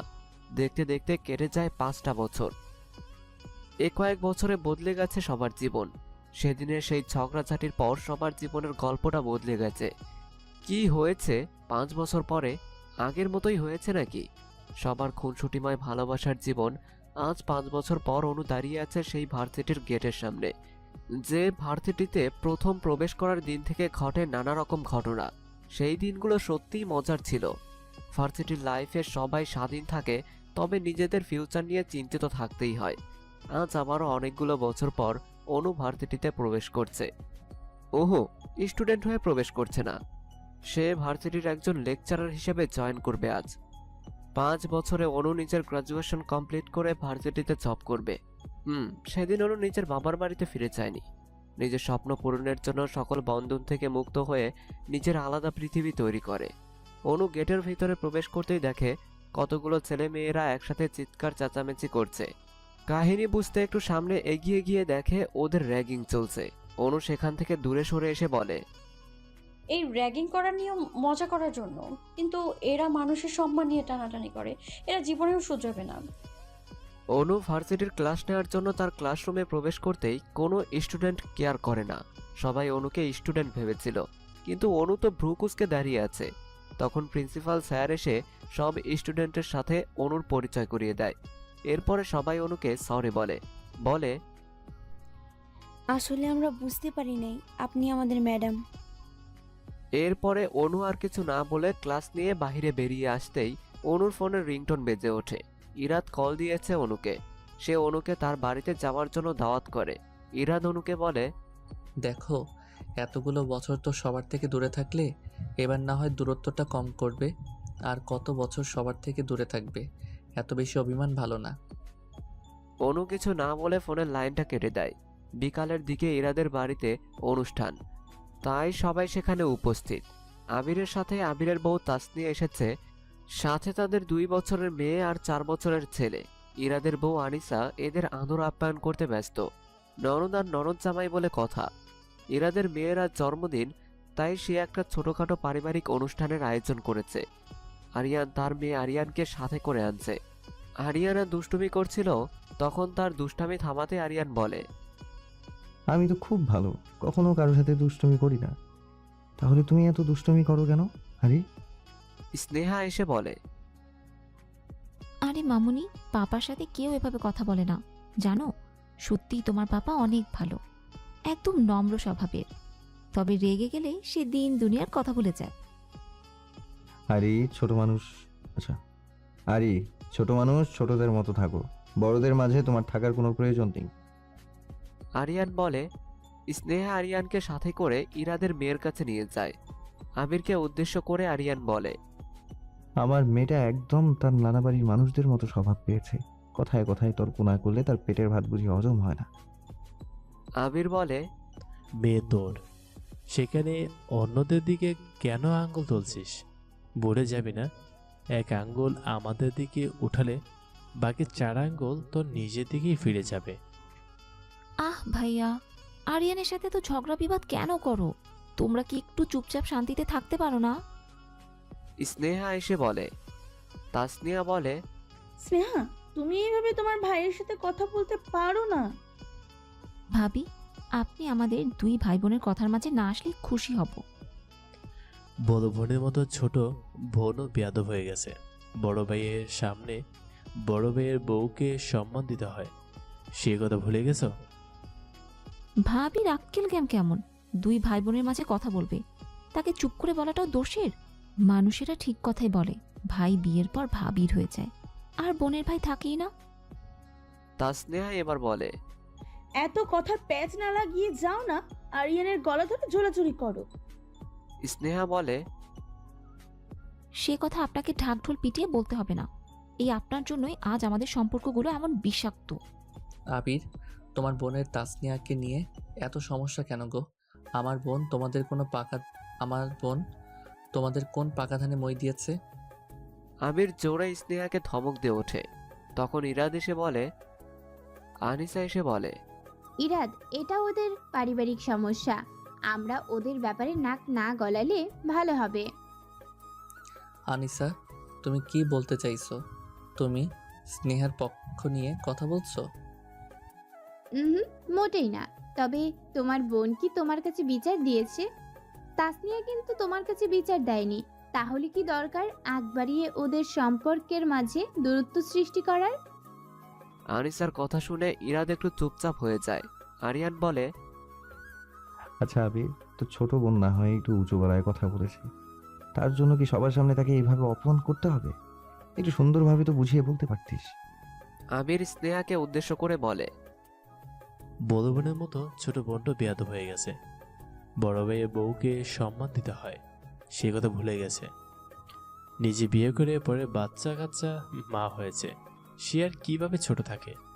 সে পালিয়ে বিয়ে করতে পারে, তাতে বোঝানোর কোনো ইচ্ছে আমার নেই। স্নেহা আরিয়ানের কাছে গিয়ে মাথা নিচু করে দাঁড়িয়ে থাকে। তখন পুরো বাড়ির পরিবেশ নীরব হয়ে যায়। ইরাদের বাড়ির সদর দরজা ভেদ করে ড্রয়িং রুমে প্রবেশ করতেই দেখে এখানে সবাই উপস্থিত, তবে সবাই কোনো এক কারণে নীরবতা পালন করছে। অনু তখন সবাইকে উদ্দেশ্য করে বলে, আরে বিয়ান, কেমন আছেন? এত বছর পরেও তো একটু চেঞ্জ হননি। এত নীরবতা কিসের এখানে? কেউ কি মারা গেছে এখানে? যদি বদলে যেতাম তাহলে তো আমাকে চিনতেই পারতেন না। অনুর গলার আওয়াজ শুনে সবাই পেছনে তাকিয়ে অনুকে দেখে একদম অবাক। 5 বছর আগের অনু আর আজকের অনুর মাঝে কোনো পরিবর্তন নেই। ইরাদ অনুকে দেখে বলে, আরিয়ান চুপচাপ দাঁড়িয়ে নীরব দৃষ্টিতে অনুকে দেখছে। আরিয়ানের পাশে স্নেহা মাথা নিচু করে দাঁড়িয়ে আছে। অনু বলে, তা বাচ্চাদের তো দেখছি না, কোথায় সবাই? তাসনিয়া বলে, এত বছর পর তোমার সাথে আমাদের দেখা হলো, ভাই ভাবির খোঁজ খবর নিবে না? অনু তাচ্ছিলের হাসি দিয়ে বলে, বড়লোকদের খবর আমার নেওয়ার যোগ্যতা নেই, আমি তো গরিব মানুষ। আর আপনাদের দেখে বোঝাই যাচ্ছে খুব সুখেই আছেন, তাই কষ্ট করে জিজ্ঞাসা করার প্রয়োজন বোধ করছি না। আবির উঠে বলে, নিজে বড় ভাইয়ের বউয়ের সাথে এমনভাবে কেউ কথা বলে? আপনাদের তো এখন সুখের দিন, 2 বোন বাড়ি থেকে বিদায় হয়েছে, তাদের খাওয়ানোর পড়ানোর কোনো চিন্তা নেই, না আছে তাদের বিয়ে দেওয়ার টেনশন, সবকিছুই তো কমপ্লিট। এই ছেলেটা কার? আমার ছেলে। এই বাচ্চার বাবাকে? যে আমার স্বামী সে। তা তোমার স্বামীকে? আমি যার বউ সে। আরে তোর স্বামীর নাম কি, বাড়ি কোথায়, কবে বিয়ে করছিস? 5 বছর আগে, যেদিন বাড়ি থেকে বেরিয়ে গিয়েছিলাম সেই দিন। তাসনিয়া আবিরকে উদ্দেশ্য করে বলে, দেখো স্নেহার বড় বোন যেখানে পালিয়ে বিয়ে করেছে, সেখানে ছোট বোন কি আর ভালো হয়? স্নেহা ভ্রুকুসকে বলে, আমাকে আপনারা পালিয়ে যেতে বাধ্য করেছেন। আপনাদের কাছে তো আমার স্বামী বিয়ের প্রস্তাব নিয়ে এসেছিল, তখন কেন তার প্রস্তাব গ্রহণ করে আমার বিয়ে দেননি? আমাকেও তো অনু আপুর মতো জোর করে মতের বিরুদ্ধে বিয়ে দিচ্ছিলেন। তাহলে যাকে ভালোবাসি তাকে বিয়ে করে কোনো ভুল করিনি। তোমরা 2 বোন মিলে আমাদের মান সম্মান সব ধুলোয় মিশিয়ে দিয়েছো। ও আচ্ছা, তাই নাকি? তুমিও তো নিজে আমার ভাইকে পছন্দ করে বিয়ে করেছো, তাহলে তুমিও আমাদের 2 বোনের মতো। শুধু তোমার বাড়ির মানুষেরা কোনো ঝামেলা করে নাই দেখে মনের মানুষকে নিয়ে সুখে সংসার করছো। অন্যকে কিছু বলার আগে নিজের দিকে তাকিয়ে তারপর না হয় কিছু বলতে আসবেন। আবির এসে স্নেহার গালে থাপ্পড় দিতে চায়, তখন আরিয়ান আবিরের হাত ধরে বলে, স্নেহার গায়ে হাত তোলার কোনো অধিকার তোর নেই, কারণ স্নেহা এখন বিবাহিত। আর বিয়ের পর স্বামীর অধিকার সব থেকে বেশি। বিয়ের পর তোর আর কোনো অধিকার নেই। অনু বলে, স্নেহার মুখে অনেক আগেই শুনেছি ভাইয়া বদলে গেছে, তবে তখন বিশ্বাস করিনি। আজ নিজের চোখে দেখে শুনে বিশ্বাস করলাম। আচ্ছা আপু, একটা কথা বলো, তুমি ইরাত ভাইয়াকে রিজেক্ট করেছিলে, তাতে কোনো সমস্যা হলো না। তুমি স্বামী পেয়েছো, ইরাত বউ। শুধু তফাৎ এইটুকু যে তোমার সম্মান নষ্ট হয়েছে আর বাড়ি থেকে বিতাড়িত হয়েছ। কিন্তু ইরাদের কোনো কিছুই হয়নি, সে সুখেই আছে আনিশা আপুকে বিয়ে করে। তাহলে তুমি কেন বাবার বাড়িতে স্থান পেলে না, শুধুমাত্র মেয়ে বলে? আচ্ছা, সেদিন ভাইয়া ইচ্ছে করলে কি তোমার জীবনটা নষ্ট হবার হাত থেকে বাঁচাতে পারতো না? সে ইচ্ছে করলে মা বাবাকে বোঝাতে পারত, তবে সে সেই কাজটা করেনি। এমন সময় অনু বলে, ওরে আল্লাহ, সেই 5 বছর আগের মরা কাহিনী নিয়ে তোরা এখনো পড়ে আছিস? আচ্ছা বাদ দে না এইসব কাহিনী, লাইফে পেছনের সবকিছু বলে সামনে এগিয়ে যেতে শেখ। দেখ, আমাকে দেখে তো কিছু শিখতে পারিস তোরা, না? আরিয়ান বলে, স্নেহা, ভুলেও অনুর কথা শুনতে যাবে না। ও নিজের জীবনটা নষ্ট করেছে, এবার তোমার সুন্দর জীবনটাও নষ্ট করে দেবে। এই একদম স্নেহার মগজ চাষ করতে আসবে না। আজব তো, তোমরা সবাই কি এখানে সালিশ দরবার করতে আসছো, নাকি আমাদের বাড়িতে দাওয়াতে আসছো? অনু কিছু বলতে যাবে, তখনই আনিসা বলে। স্নেহা বলে, নিজে সুখে আছো তো আপু, তাই আমাদের কষ্টটা বুঝবে না। আনিসা বলে, বুঝলে বুঝপাতা, না বুঝলে তেজপাতা। আমার এখন কোনোটাই বোঝার দরকার নাই, ইচ্ছা নাই। সবাই এতদিন পরে একসাথে হয়েছি, একটু সুখ দুঃখের কথা বলবো তা নয়, কে কোন ভুল করেছে তার হিসাব নিয়ে পড়ে আছে। অনু বলে, আমিও তো তাই বলছি, কিন্তু এদের কানে কোনো কথাই ঢুকছে না। ইরাত বলে, তাই তো, কাহিনীটা এমন হলো রান্নাঘরে কেড়ে। আমি তো কিছু খাইনি, তোমাকে নিয়ে সব সমস্যা, আমি কিছুই জানি না এমন ভাব। অনু বলে, দেখেন দুলা ভাই, আপনার সাথে ঝগড়া করার আমার মোটেও ইচ্ছে নাই। তারপরেও আমি আপনার দূরের সম্পর্কের শালী হই, ঝগড়াঝাটি চাইলেই করতে পারেন। আনিসা সবাইকে ফ্রেশ হয়ে আসতে বলে রান্নাঘরে কাজ করতে চলে যায়। এত সময় এত চিৎকার চেঁচামেচি শুনে অনুর পিচ্চিটা এবার হঠাৎ করে কান্নাকাটি শুরু করে দেয়। অনু বাবুর হঠাৎ এমন কান্নার কারণ বুঝতে পারে না। বাবুর কান্না থামানোর নানা রকম চেষ্টা করে, তবে শেষ পর্যন্ত সে ব্যর্থ হয়। এরপর অনুর মনে পড়ে বাবু তো অনেক সময় না খেয়ে আছে, হয়তো ক্ষুধা লেগেছে বলে কান্না করছে। বাবুকে একটু খাবার খাওয়ানোর পর বাবু একটু নীরব হয়। অনু বাবুকে সোফা সেটের উপর ঘুম পাড়িয়ে দেয়। তখন আরিয়ান বলে, দেখো স্নেহা, তোমার বোনের অবস্থা দেখো। নিজের বাচ্চাটাকে একটু দেখাশোনা ঠিক আচ্ছা, নিজের বাচ্চাটাকে একটু দেখাশোনা ঠিক মতো করতেও পারে না। সে মা হয়েছে কিসের জন্য আল্লাহ জানে। অনু রেগে মেগে আরিয়ানকে মনের সুখে বকা দিতে থাকে। আরিয়ান অনুকে বলে, হ্যাঁ দাও, মনে হয় সুখে গালি দাও। এই অখাদ্য কুখাদ্য গালি ছাড়া জীবনে আর কোনো কিছু দিয়েছো আমাকে? অনু বলে, আমি আপনাকে কত সম্মান করি তা আপনি খুব ভালো করে জানেন। আমাকে এত বেশি সম্মান করো যে আমার কোনো কথাই তুমি শোনো না। আপনার কথা শুনলে তো আজও কুমারী থাকতে হতো, তাহলে আর বাচ্চাদের মা হওয়া লাগতো না। বাচ্চাদের মা হয়ে কি বা করছো তুমি? তখন আরিয়ানা নিচে নেমে এসে সবার সামনে চিৎকার করে বলে, মাম্মা পাপা, তোমরা ঝগড়া ছাড়ে বন্ধ করো, এসব ছাড়া আর কিছু জানো না। সবাই আরিয়ানার দিকে বড় বড় চোখ করে তাকিয়ে আছে। ইরাদ আরিয়ানাকে বলে, তোমার মাম্মাকে? আরিয়ানার সামনে অনুকে দেখিয়ে বলে, এই যে উনি আমার মাম্মা। উফ, এদের নিয়ে আমি পারি না। 4 বছর বয়স আমার না তাদের। তাসনিয়া বলে, 4 বছর বয়সের বাচ্চা মেয়ে এত পাকনা কথা বলে?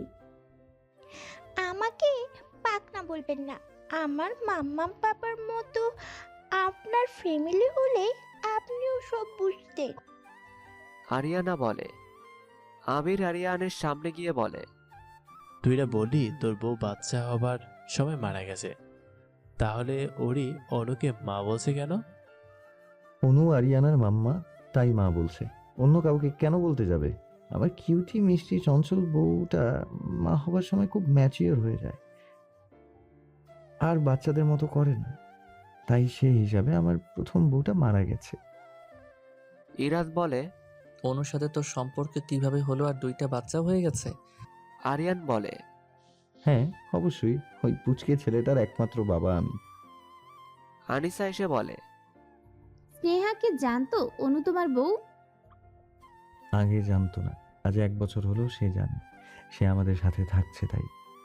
স্নেহা বলে, 2 বছর আগে রাজ তার পরিবারকে নিয়ে আমাদের বাড়িতে আসে বিয়ের প্রস্তাব নিয়ে, কিন্তু রাজকে তারা পছন্দ করে না দেখে আমার বিয়ে দিবে না বলে সোজা তাদের বাড়ি থেকে অপমান করে বাহির করে দেয়। কিন্তু আমি সেই পিচ্চি কাল থেকে রাজকেই ভালোবাসি, তাকে ছাড়া অন্য কারো কথা ভাবতেই পারি না। তাই নিজের ভালোবাসার মানুষকে নিজের করে পাবার জন্য বাড়ি থেকে পালিয়ে গিয়ে বিয়ে করে দুজনে। কিন্তু বিপত্তি বাধে রাজের বাড়ির মানুষদের নিয়ে। আমার বাড়ির মানুষেরা তাদের অপমান করেছিল বলে তারা আমাকে মেনে নেননি। রাজ আমাকে ছেড়ে দেবার জন্য তো বিয়ে করে নাই, তাই সে আর আমি আলাদা ছোট একটা সংসার শুরু করি। এইভাবে 1 বছরে আমরা টোনাটুনি সংসার করি। তারপর রাজ বাহিরে যাবার সুযোগ পায়, তখন সে চলে যায়। কিন্তু রাজের অনুপস্থিতিতে আমি কার কাছে থাকব? তখন রাজ আরিয়ান ভাইয়ার সাথে যোগাযোগ করে, তাদের কাছে আমাকে রেখে যায়। রাত চলে যাবার পর আমি আরিয়ান ভাইয়ার বাড়িতে গিয়ে আকাশ থেকে পড়ি। যে আমার হিরো ছিল সে এখন আমার আপন দুলা ভাই, ভাবা যায়? তাদের কাছে গিয়ে জানতে পারি তারা কত সুন্দর সুখে শান্তিতে সংসার করছে। এরপর থেকে আমি তাদের সাথেই থাকি। আমি আর আরিয়ানা একসাথে থাকি সবসময়। সে আমাকে ছোট মাম্মা বলে ডাকে। আবির বলে, বাহ, আমার ছোট বোনটিও জানে তার বড় বোনের স্বামী আমার বন্ধু, আমরা কেউ জানি না। আনিসা বলে, তার মানে সেদিন যখন আমাদের কথা কাটাকাটি হয় তখন তুই সেখান থেকে চলে যাবার পর আরিয়ানের সাথে দেখা হয় তোর?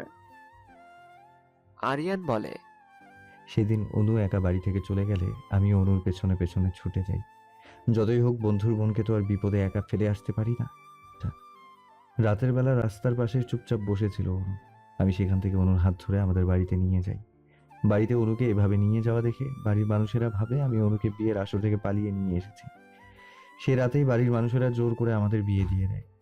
কেন জানি অনু তখন আর তাদের নিষেধ করে না, দ্রুত কবুল বলে আমাকে স্বামী রূপে গ্রহণ করে।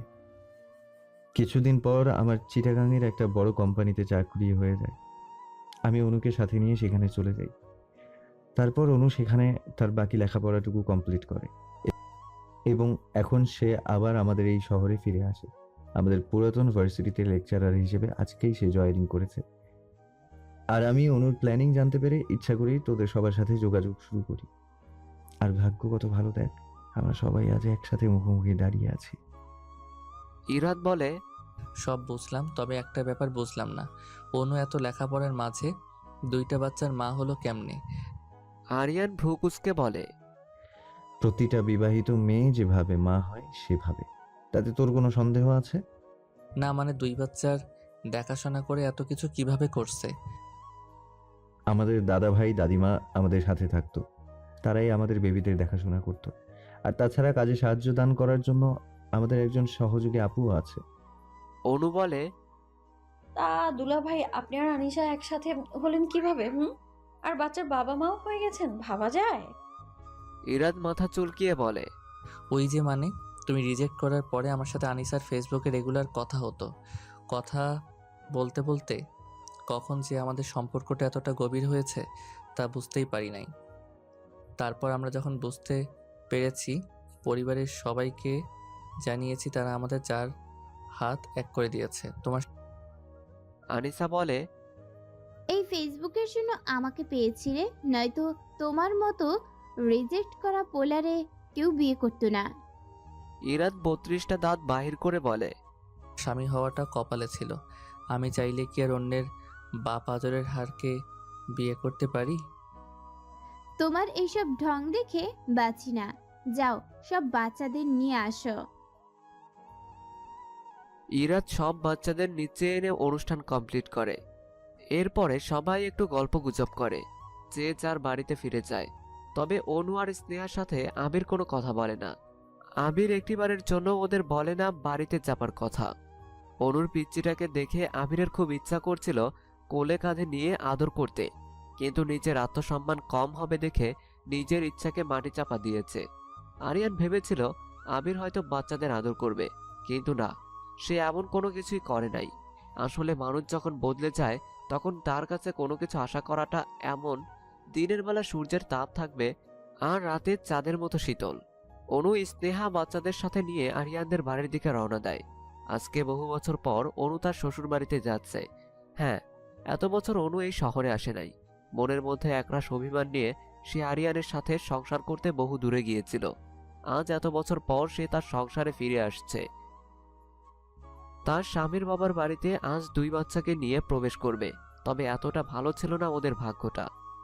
বাড়িতে যাবার পথে ওদের গাড়িটা রাস্তার সাইডে থামিয়ে রেখে আরিয়ান আর স্নেহা কিছু কেনাকাটা করতে চায়। ঠিক তখনই পিছন থেকে একটা গাড়ি এসে ওদের গাড়িতে ধাক্কা দেয়। গাড়িতে অনু 2 বিচ্ছুকে নিয়ে বসেছিল। সামনের সিটে অনুর কোলের ছেলেবাবুটা ছিল আর পিছনের সিটে আরিয়ানা বসেছিল। গাড়িটা অ্যাক্সিডেন্ট করাতে বাচ্চাদের অবস্থা খুব খারাপ হয়। অনুর কোলে পিচ্চিটা ছিল, ওর পুচকে খুব গুরুতর আঘাত পায়। মেয়েটারও আঘাত লেগেছে, সে জ্ঞান হারিয়েছে। আরিয়ান আশেপাশের মানুষদের সাহায্য নিয়ে দ্রুত ওদের বাহির করে হাসপাতালে নিয়ে চলে আসে। অনু অসুস্থ অবস্থায় খুব চিৎকার করে কান্না করছে। যদি ওর পুচকের কিছু হয় তাহলে আর নিজেকে ক্ষমা করতে পারবে না। আরিয়ান বারবার বলেছিল, এভাবে গাড়িতে তোমাদের রেখে যেতে ইচ্ছা করছে না, চলো আমরা সবাই একসাথে বাড়িতে চলে যাই। তোমাদের আমি বাড়িতে রেখে তারপর না হয় মার্কেটে আসবো। এক্ষুনি কেনাকাটা করতে হবে এমনটা কিন্তু না। কিন্তু অনু বলে, যাচ্ছি যখন তখন বারবার আসার কি দরকার? একটু অপেক্ষা করে সবাই একসাথে যাব। অনু আরিয়ানকে জড়িয়ে ধরে ওর বুকের মাঝে মুখ লুকিয়ে কান্নায় ভেঙে পড়ে। আরিয়ান কি বলবে বুঝতে পারছে না। তার 2 সন্তান খুব অসুস্থ, এমন করুণ অবস্থায় সন্তানদের কোনো বাবা মাই বা দেখতে পারবে? আরিয়ান বাবুদের এমন অবস্থা মেনে নিতে পারছিল না, কিন্তু ভাগ্যের উপর দিয়ে যেতে তো পারবে না। চুপচাপ পাথরের মতো অসুস্থ অনুকে জড়িয়ে ধরে দাঁড়িয়ে থাকে। অতিরিক্ত টেনশনে আর আঘাতের ব্যথায় অনু জ্ঞান হারিয়ে ফেলে। তারপরও নিজের স্ত্রীকে বুকের মাঝে জড়িয়ে ধরে দাঁড়িয়ে থাকে। স্নেহা তার বাবা মাকে ফোন দিয়ে তাদের এই দুর্ঘটনার খবর দেয়। অনু শ্বশুরবাড়ির সবাই এসে দেখে এখানে খুব খারাপ অবস্থা। সবাই মনে মনে দোয়া করছে যাতে বাচ্চাদের কিছু যেন না হয়। রাজ তো বহু দূরে। স্নেহা রাজের কাছে কল দিয়ে কান্নায় ভেঙে পড়ে। যদি বাচ্চাদের কিছু হয় তাহলে অনু আরিয়ানের জীবনটা একদম বদলে যাবে। রাজ বহুদূরে আছে, তাই সে ইচ্ছা করলেও স্নেহাকে নিজের বুকের সাথে জড়িয়ে ধরে বলতে পারবে না, তুমি চিন্তা করো না, আল্লাহ আছেন, সবকিছু ঠিকঠাক করে দিবেন। রাজের খুব খারাপ লাগছে আরিয়ানের পুচকের জন্য। পুচকেটা যে ওদের বাড়ির সবার জান, সেই জানটা আজ অসুস্থ, এটা কি মেনে নেওয়া সম্ভব? আর বাচ্চাদের কোনো কিছু হলে সহ্য করা যায় না। অনুর বাবা মা আজ এত বছর পর মেয়ের এমন দুঃখের খবর শুনে ছুটে চলে এসেছে। যত যাই হোক, বাবা মা সন্তানদের উপর বেশি দিন রাগ করে থাকতে পারে না, তার উপর যদি এমন খবর শোনা যায় তাহলে তো আরও সম্ভব না। অনুর বাবা বলে, আমি যদি সেদিন বেশি জোর না করতাম তাহলে আমার মেয়েটা আমার কাছেই থাকতো। বেশি বাড়াবাড়ি করে মেয়েটার জীবনটা নষ্ট করতে গিয়েছিলাম। আমার তখন অনুকে কিছুদিন সময় দেওয়া দরকার ছিল। মেয়ে তো সময় চেয়েছিল নিজের জন্য, কিন্তু অতিরিক্ত আবেগ কেন্দ্রিক হয়ে সেদিন সিদ্ধান্ত নেওয়ার জন্য এতগুলো বছর মেয়েটা আমার ধরেছিল। আজ এত বছর পর আমাদের কাছে আসলে তাও আবার এমন বিধ্বস্ত অবস্থায়। ইরাদ আনিসাও তাদের দেখতে হাসপাতালে ছুটে এসেছে। অনেক সময় পর ডক্টর এসে বলে, আপনাদের বাচ্চাটা প্রাণে বেঁচে গেছে, তবে পিচ্চিটার হাতের হাড্ডিতে আঘাত লাগার কারণে সমস্যা হয়েছে। চিন্তার কোনো কিছুই নেই, আমরা হাতে প্লাস্টার করে দিয়েছি। কিছুদিন এভাবে রাখলে আর নিয়মিত মেডিসিন খাওয়ালে বাচ্চার সমস্যার সমাধান হবে ইনশাল্লাহ। আরিয়ান একটু দীর্ঘশ্বাস ছেড়ে বাচ্চাদের কাছে বসে থাকে। সারা রাত আরিয়ান দুই বাচ্চার সাথে ছিল। অনু অসুস্থ, তাই তাকে আলাদা কেবিনে রাখা হয়েছে। অনুর সাথে স্নেহা ছিল। আরিয়ান সারা রাত বাচ্চাদের সাথে ছিল। একটি বারের জন্য অনুর কাছে যায়নি সে। তার মনের মাঝে খুব রাগ জমে আছে। কেন অনু আরিয়ানের কথা শুনল না? যদি অনু জোর না করতো তাহলে কখনো আরিয়ান ওদের একা রেখে যেত না, আর না এমন ঘটনা ঘটতো। অনুর জিদের জন্য আজ বাচ্চাদের এমন অবস্থা। যদি বাচ্চাদের কিছু হয়ে যেত তাহলে আরিয়ান অনুকে কোনোদিনও মাফ করতো না। সকালে অনুর জ্ঞান ফিরতেই সে বাচ্চাদের দেখতে ছুটে চলে আসে। আরিয়ান অনুকে দেখে একটি কথাও বলে না। অনুর এখন আরিয়ানকে খেয়াল করার মতো সময় নেই, কারণ তার দুই সন্তান আজ ভীষণ অসুস্থ। যে মায়ের সন্তান বিপদে পড়ে সেই মায় জানে তার কি অবস্থা হয়। তারপরও অনুর শরীর অতিরিক্ত দুর্বল হবার কারণে স্নেহা অনুকে জোর করে সেখান থেকে নিয়ে যায়। সকালে পিচ্চির ঘুম ভাঙার পর শুরু হয় আরিয়ানের জীবনের নতুন যুদ্ধ। কারণ পিচ্চির হাতে প্লাস্টার করার জন্য অনেক ভারী হয়ে আছে। তার কপালে বড় ব্যান্ডেজ করা। তার হাত সে ইচ্ছামতো নাড়াচাড়া করতে পারছে না। তার মাথায় ব্যথা। সে ঠিকমতো কোনো কিছু করতে না পারার জন্য কান্না করতে থাকে। সে এতটা ছোট যে তাকে বোঝানো সম্ভব না। আর এত ছোট্ট বাচ্চাদের সাথে এমন হলে কিভাবে কি করতে হয় এমন ধারণা কারো নেই। আরিয়ানাকে তাও কিছুটা বোঝাতে পেরেছে, কিন্তু ছেলেটাকে কে বোঝাবে? আর বাবা হয়ে বাচ্চাটার এমন অবস্থা সে দেখতে পারছে না, না পারছে সহ্য করতে। আরিয়ানের প্রচুর রাগ হচ্ছে অনুর উপর। তারপরও এভাবে 2 দিন হাসপাতালে পার করে 2 বাচ্চাকে নিয়ে ওরা বাড়িতে আসে। আরিয়ান ভাবে বাড়িতে অনেক মানুষদের মাঝে থাকলে হয়তো পুচকের কষ্ট একটু কম হবে। তবে আমরা যেমনটা ভাবি সবসময় কি তেমনই হয়? আরিয়ান এই 3 দিনে একবারের জন্য অনুর সাথে একটাও কথা বলে নাই। সে অনুকে সবকিছুর জন্য দায়ী মনে করে। আসলে কি সবকিছুর জন্য অনু দায়ী? আচ্ছা, অনুর কি কষ্ট হচ্ছে না? অনু যে বাচ্চাগুলোর মা। আরিয়ান রাগের মাথায় যেন কোনো ভুল সিদ্ধান্ত না নেয়। আচ্ছা, তোমার বাবা মা যখন তোমাকে বিয়ে দিতে চাইলো তখন এত কাহিনী করলে, আর আমার বাড়িতে এসে চুপচাপ আমাকে বিয়ে করলে যে? আরিয়ানের এমন কথা শুনে অনু মুচকি হাসি দিয়ে বলে, আপনার সাথে বিয়েটা ভাগ্যে ছিল, তাই হয়েছে। যদি ইরাদের সাথে বিয়েটা লেখা থাকতো তাহলে অবশ্যই ইরাদের সাথে আমার বিয়েটা হয়ে যেত। তাহলে তুমি কি এই বিয়েটা মেনে নিচ্ছ? এখানে বিয়েটা না মানার কোনো কারণ তো দেখতে পাচ্ছি না। বিয়ে তো হয়ে গেছে, এটা কোনো খেলাঘর নয় যে যখন ইচ্ছা ভেঙে দিব। আরিয়ান কি বলবে বুঝতে পারছে না। যে মেয়ে বিয়ে করবে না বলে এত কাহিনী করলো, সে আজ আমাকে স্বামী রূপে মেনে নিতে চাইছে। অনু বলে, দেখুন, এত চিন্তা করার কোনো দরকার নেই। আপনি যদি আমাকে স্ত্রী রূপে মেনে নিতে না পারেন তাহলে সমস্যা নেই। আমি জোর করে আপনার কাছে থেকে স্বামীর অধিকার চাইবো না, ছেড়ে দিব আমার সব অধিকার। আরিয়ান বলে, আমাকে এতটা বিশ্বাস করছো কেন? কারণ আপনি আমাকে বোঝেন। আমি কোন খারাপ পরিস্থিতিতে থাকলে আপনি আমাকে সুন্দর করে বোঝাতে পারেন। আপনাকে ছোট থেকেই বিশ্বাস করি, আপনাকে অনেক সম্মান করি। আর যেখানে সম্মান আর বিশ্বাস থাকে সেখানে সারা জীবন একসাথে থাকা যেতেই পারে। আরিয়ান বুঝতে পারে অনুর মনের কোনো এক গোপন কুঠিরে আরিয়ানের জন্য সুপ্ত ভালোবাসা আছে। যেহেতু বিয়েটা হয়েছে আর দুজনের সমস্যা নেই, তাহলে সংসার করাই যেতে পারে। এরপর শুরু হয় দুজনের টুকটাক খুনসুটি নিয়ে সংসার জীবনের সূচনা। আরিয়ান বিয়ের কিছুদিন পর চাকরি পায়। তখন অনুকে সাথে করে ভাড়া বাসায় নিয়ে যায়। অনু সেখানে লেখাপড়া করে আর আরিয়ানকে না জানিয়ে চুপচাপ বাচ্চার প্ল্যানিংও করে। আরিয়ান যেদিন প্রথম জানতে পারে অনু প্রেগনেন্ট, সেদিন একটু রাগ করেছিল আর বলেছিল, বিয়ের কয়েকটা মাস পার হলো মাত্র, তুমি নিজের লেখাপড়াটা কমপ্লিট করতে পারতে, তারপর না হয় বাচ্চাদের প্ল্যানিং করতে। অনু বলে, বাচ্চার দরকার আমার, আমি মা হব, তাতে আপনার কি? 1-2 বছরেই আমার পুচকি বড় হয়ে যাবে, তখন আরেকটা বাচ্চা নিব। হেই, তুমি কি বাচ্চা দিয়ে ফুটবল খেলার দল বানাবে নাকি? দরকার হলে তাই করব। আর লেখাপড়ার কি হবে? লেখাপড়ার সাথে বাচ্চার সম্পর্ক কোথায়?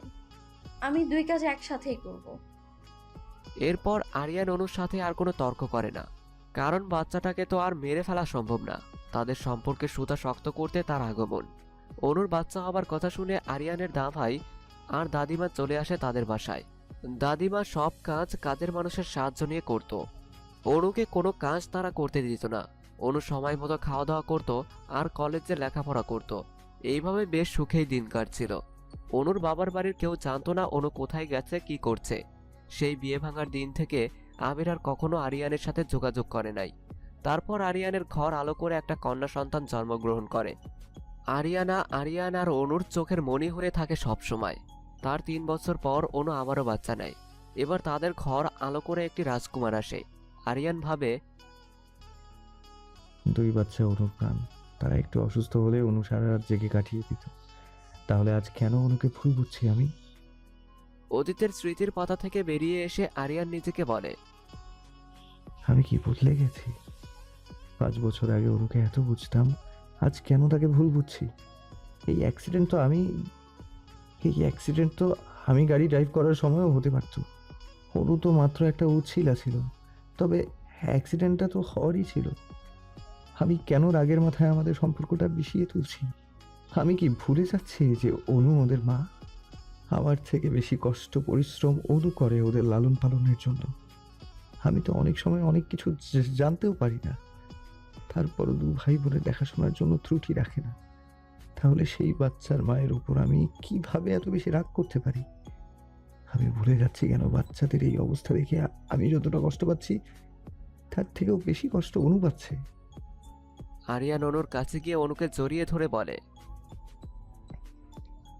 আমাকে মাফ করে দাও। আমি রাগের মাথায় শুধু বাচ্চাদের কথা চিন্তা করেছি, তোমার দিকটা একটু ভেবে দেখিনি। আমি কাউকে মাফ করতে পারবো না। আপনার শাস্তি হচ্ছে বাচ্চারা যতদিন না সুস্থ হচ্ছে ততদিন আমাকে যতটা সম্ভব সব কাজে সাহায্য করতে হবে। যদি সাহায্য না করেছেন তাহলে আমাকে আরো একটা বেবি গিফট করতে হবে, ওকে? আরিয়ান বলে, এই একদমই না। অনু ভ্রুকুসকে বলে, না মানে? আমি তোমাকে সব কাজে সাহায্য দান করতে রাজি। আমার পোলাপান এখনো দিচ্ছি, তুমি ওদের সঠিকভাবে দেখাশোনা করো। ওরা বড় হলে আমি তোমাকে একটা এতিমখানা গিফট করব, তখন সেই সব বাচ্চাদের মা হয়ে শখ মিটিয়ে নিও। অনু দাঁত বাহির করে হাসতে থাকে। এভাবেই চলছিল বেশ কিছুদিন। তারপর অনুর বাবা বাড়ির সবাই আরিয়ানদের বাড়িতে এসে অনু আরিয়ানকে তাদের বাড়িতে যাওয়ার জন্য দাওয়াত দেয়। অনু আরিয়ানকে তারা মেনে নিয়েছে। তখন আরিয়ান বলে, দুঃখিত, আমি আপনাদের বাড়িতে যেতে পারবো না। আরিয়ানের কথা শুনে বাড়ির সবাই অবাক হয়ে যায়। আবির বলে, কেন যেতে পারি না? তো সমস্যা কি? আরিয়ান বলে, কারণ স্নেহাও আপনাদের বাড়ির মেয়ে আর আমাদের বাড়ির বউ। আমাদের মেনে নিলে স্নেহা আর রাজকে মেনে নিতে হবে। আমরা 2 ভাই একসাথে যাব আপনাদের বাড়িতে, নয়তো যাব না। অনুর বাবা বলে, আচ্ছা ঠিক আছে, স্নেহার রাজকেও আমরা মেনে নেব, কিন্তু তার আগে রাজকে তো দেশে আসতে হবে। আবির বলে, দেখ আরিয়ান, রাজের দেশে আসা দেরি আছে, সেজন্য স্নেহা আপাতত এটাই যাবে। রাজ আসলে তখন রাজকে এসে জামাই আদর করে নেমে যাব। এরপরও অনু যেতে চায় না। আরিয়ান অনুকে নিজের রুমে নিয়ে গিয়ে বলে, দেখো অনু, সেদিন যা হয়েছিল সবটা একটা খারাপ স্বপ্ন মনে করে ভুলে যাও। আমরা যদি মনের মধ্যে পুরাতন কথা গ্লানি রেখে দিই, তাহলে আমাদের বাচ্চারা তাদের নানা বাড়ির আদর থেকে বঞ্চিত হবে। আশা করি তুমি এটা কখনো চাইবে না। আশা করি তুমি এটা কখনোই চাইবে না যে বাচ্চারা আদর স্নেহ থেকে বঞ্চিত হোক। দেখো, প্রতিটা পরিবারেই কিছু না কিছু সমস্যা থাকে, তাই বলে যদি আমরা সব সম্পর্কগুলি নষ্ট করি তাহলে তো হবে না। আর তারা তোমার মা বাবা, তাদের সাথে সম্পর্ক নষ্ট করার কোনো প্রশ্নই আসে না। তুমি এমন কাজ করতে পারো না। আমরা কিছুটা ভুল করেছি, তার শাস্তি পেয়েছি, এবার তুমি আর কোনো কথা বলবে না। অনু বলে, দেখো আমি চাই না ওই বাড়িতে যেতে। তারা 5 বছর আমার কোনো খোঁজ খবর নেয়নি, আজ হঠাৎ এসে বলবে আর আমি তাদের সাথে চলে যাব। আরিয়ান বলে, আচ্ছা, নিজেকে একটাবার তোমার বাবা মার স্থানে রেখে চিন্তা করো তো। আজ যদি আরিয়ানার জন্য আমাদের এতটা অপমানিত হতে হয়, তখন তোমার কি রাগ লাগবে না? তুমি কি আরিয়ানার সাথে খারাপ ব্যবহার করবে না? অনু আরিয়ানকে জড়িয়ে ধরে বলে, আমি কিছুই জানতে বুঝতে চাইছি না। আরিয়ান অনুর কপালে চুমু দিয়ে বলে, একদম পাগলামি করবে না। তোমার বাবা মার সাথে তাদের বাড়িতে গিয়ে কিছুদিন থেকে আসো। দাদিমার শরীরটা কিছুদিন যাবৎ খারাপ যাচ্ছে, মা তার পেছনে সময় দিচ্ছে। তোমার একা একা সব কিছু করতে কষ্ট হচ্ছে তা আমি জানি। তোমাদের বাড়িতে অনেক মানুষ আছে, সবাই মিলে সাহায্য করবে। আর ওই বাড়িতে বাচ্চারা আছে, ওদের সাথে থাকলে এদেরও ভালো লাগবে। অনু আরিয়ানকে আর কিছু বলে না, জানে আরিয়ান ভুল কিছু বলছে না। আসলে এমন জীবনসাথী পাওয়াটা ভাগ্যের ব্যাপার। অনু বাচ্চাদের নিয়ে বেশ কিছুদিন তার বাবার বাড়িতে এসেছে। এখন আরিয়ানা মোটামুটি সুস্থ, তবে বাবুর হাতটা এখনো ব্যান্ডেজ করা। তার হাত ঠিক হতে আরও কিছুদিন সময় লাগবে। তাসনিয়া আরিয়ানা আর পুস্কের অনেক খেয়াল রাখে। আবির রাতে বাড়িতে ফিরে আসার সময় রোজ বাচ্চাদের পছন্দ মতো চকলেট নিয়ে আসে। অনুর বাবা মা তো পুস্কেকে কোলে করে সারাদিন ঘোরাঘুরিতে ব্যস্ত, একটুও পুস্কেকে কান্না করার চান্স দেয় না। স্নেহা বাবার বাড়িতে, রাজ বেচারা শুধু আফসোস করে। আহারে, আজ যদি দেশে থাকতাম তাহলে শ্বশুর বাড়িতে বউর সাথে নিয়ে জামাই আদর খেতে পারতাম। স্নেহা রাজকে বলে, সমস্যা নাই, আপাতত আমি তোমার ভাগের আদরগুলো খেতে থাকি। আরিয়ান শ্বশুর বাড়িতে এসে আরিয়ানার দায়িত্ব স্নেহাকে দিয়েছে, আর পুস্কেকে নানা নানির কাছে। আরিয়ান নিজের বউ নিয়ে রাতের বেলা ঘোরাঘুরি করতে বেরিয়ে পড়ে। এভাবে চলতে থাকে। যদি ওদের ঘোরাঘুরি করার শখ হয় তখন বাচ্চাদের দায়িত্ব বাড়ির মানুষদের ভাগাভাগি করে দিয়ে বেরিয়ে পড়ে। এভাবে দুষ্টু মিষ্টি খুনসুটি ভালোবাসায় চলতে থাকে। আসলে প্রতিটা সম্পর্কের মাঝে টুকটাক খুনসুটি লেগেই থাকে, তবে এই খুনসুটিগুলো ভালোবাসার, আর এই ভালোবাসার খুনসুটিগুলোকে কখনো সম্পর্ক নষ্ট হবার কারণ হতে দিতে নেই। নিজেদের মানসিক চাহিদা পূরণের দায়িত্ব নিজেদের, তাই পরিবারের সব দায়িত্ব পালনের পাশাপাশি নিজের সম্পর্কটাকে সবসময় নতুনভাবে উপস্থাপন করার চেষ্টা করেন। সম্পর্কের মাঝে কখনো একঘেয়েমি আসতে দিবেন না, আর সবসময় সম্পর্কের মাঝে একটা দুষ্টু মিষ্টি খুনসুটি ভালোবাসা রাখবেন। এটা ছাড়া সম্পর্ক কিন্তু নিরামিষ হয়ে যায়।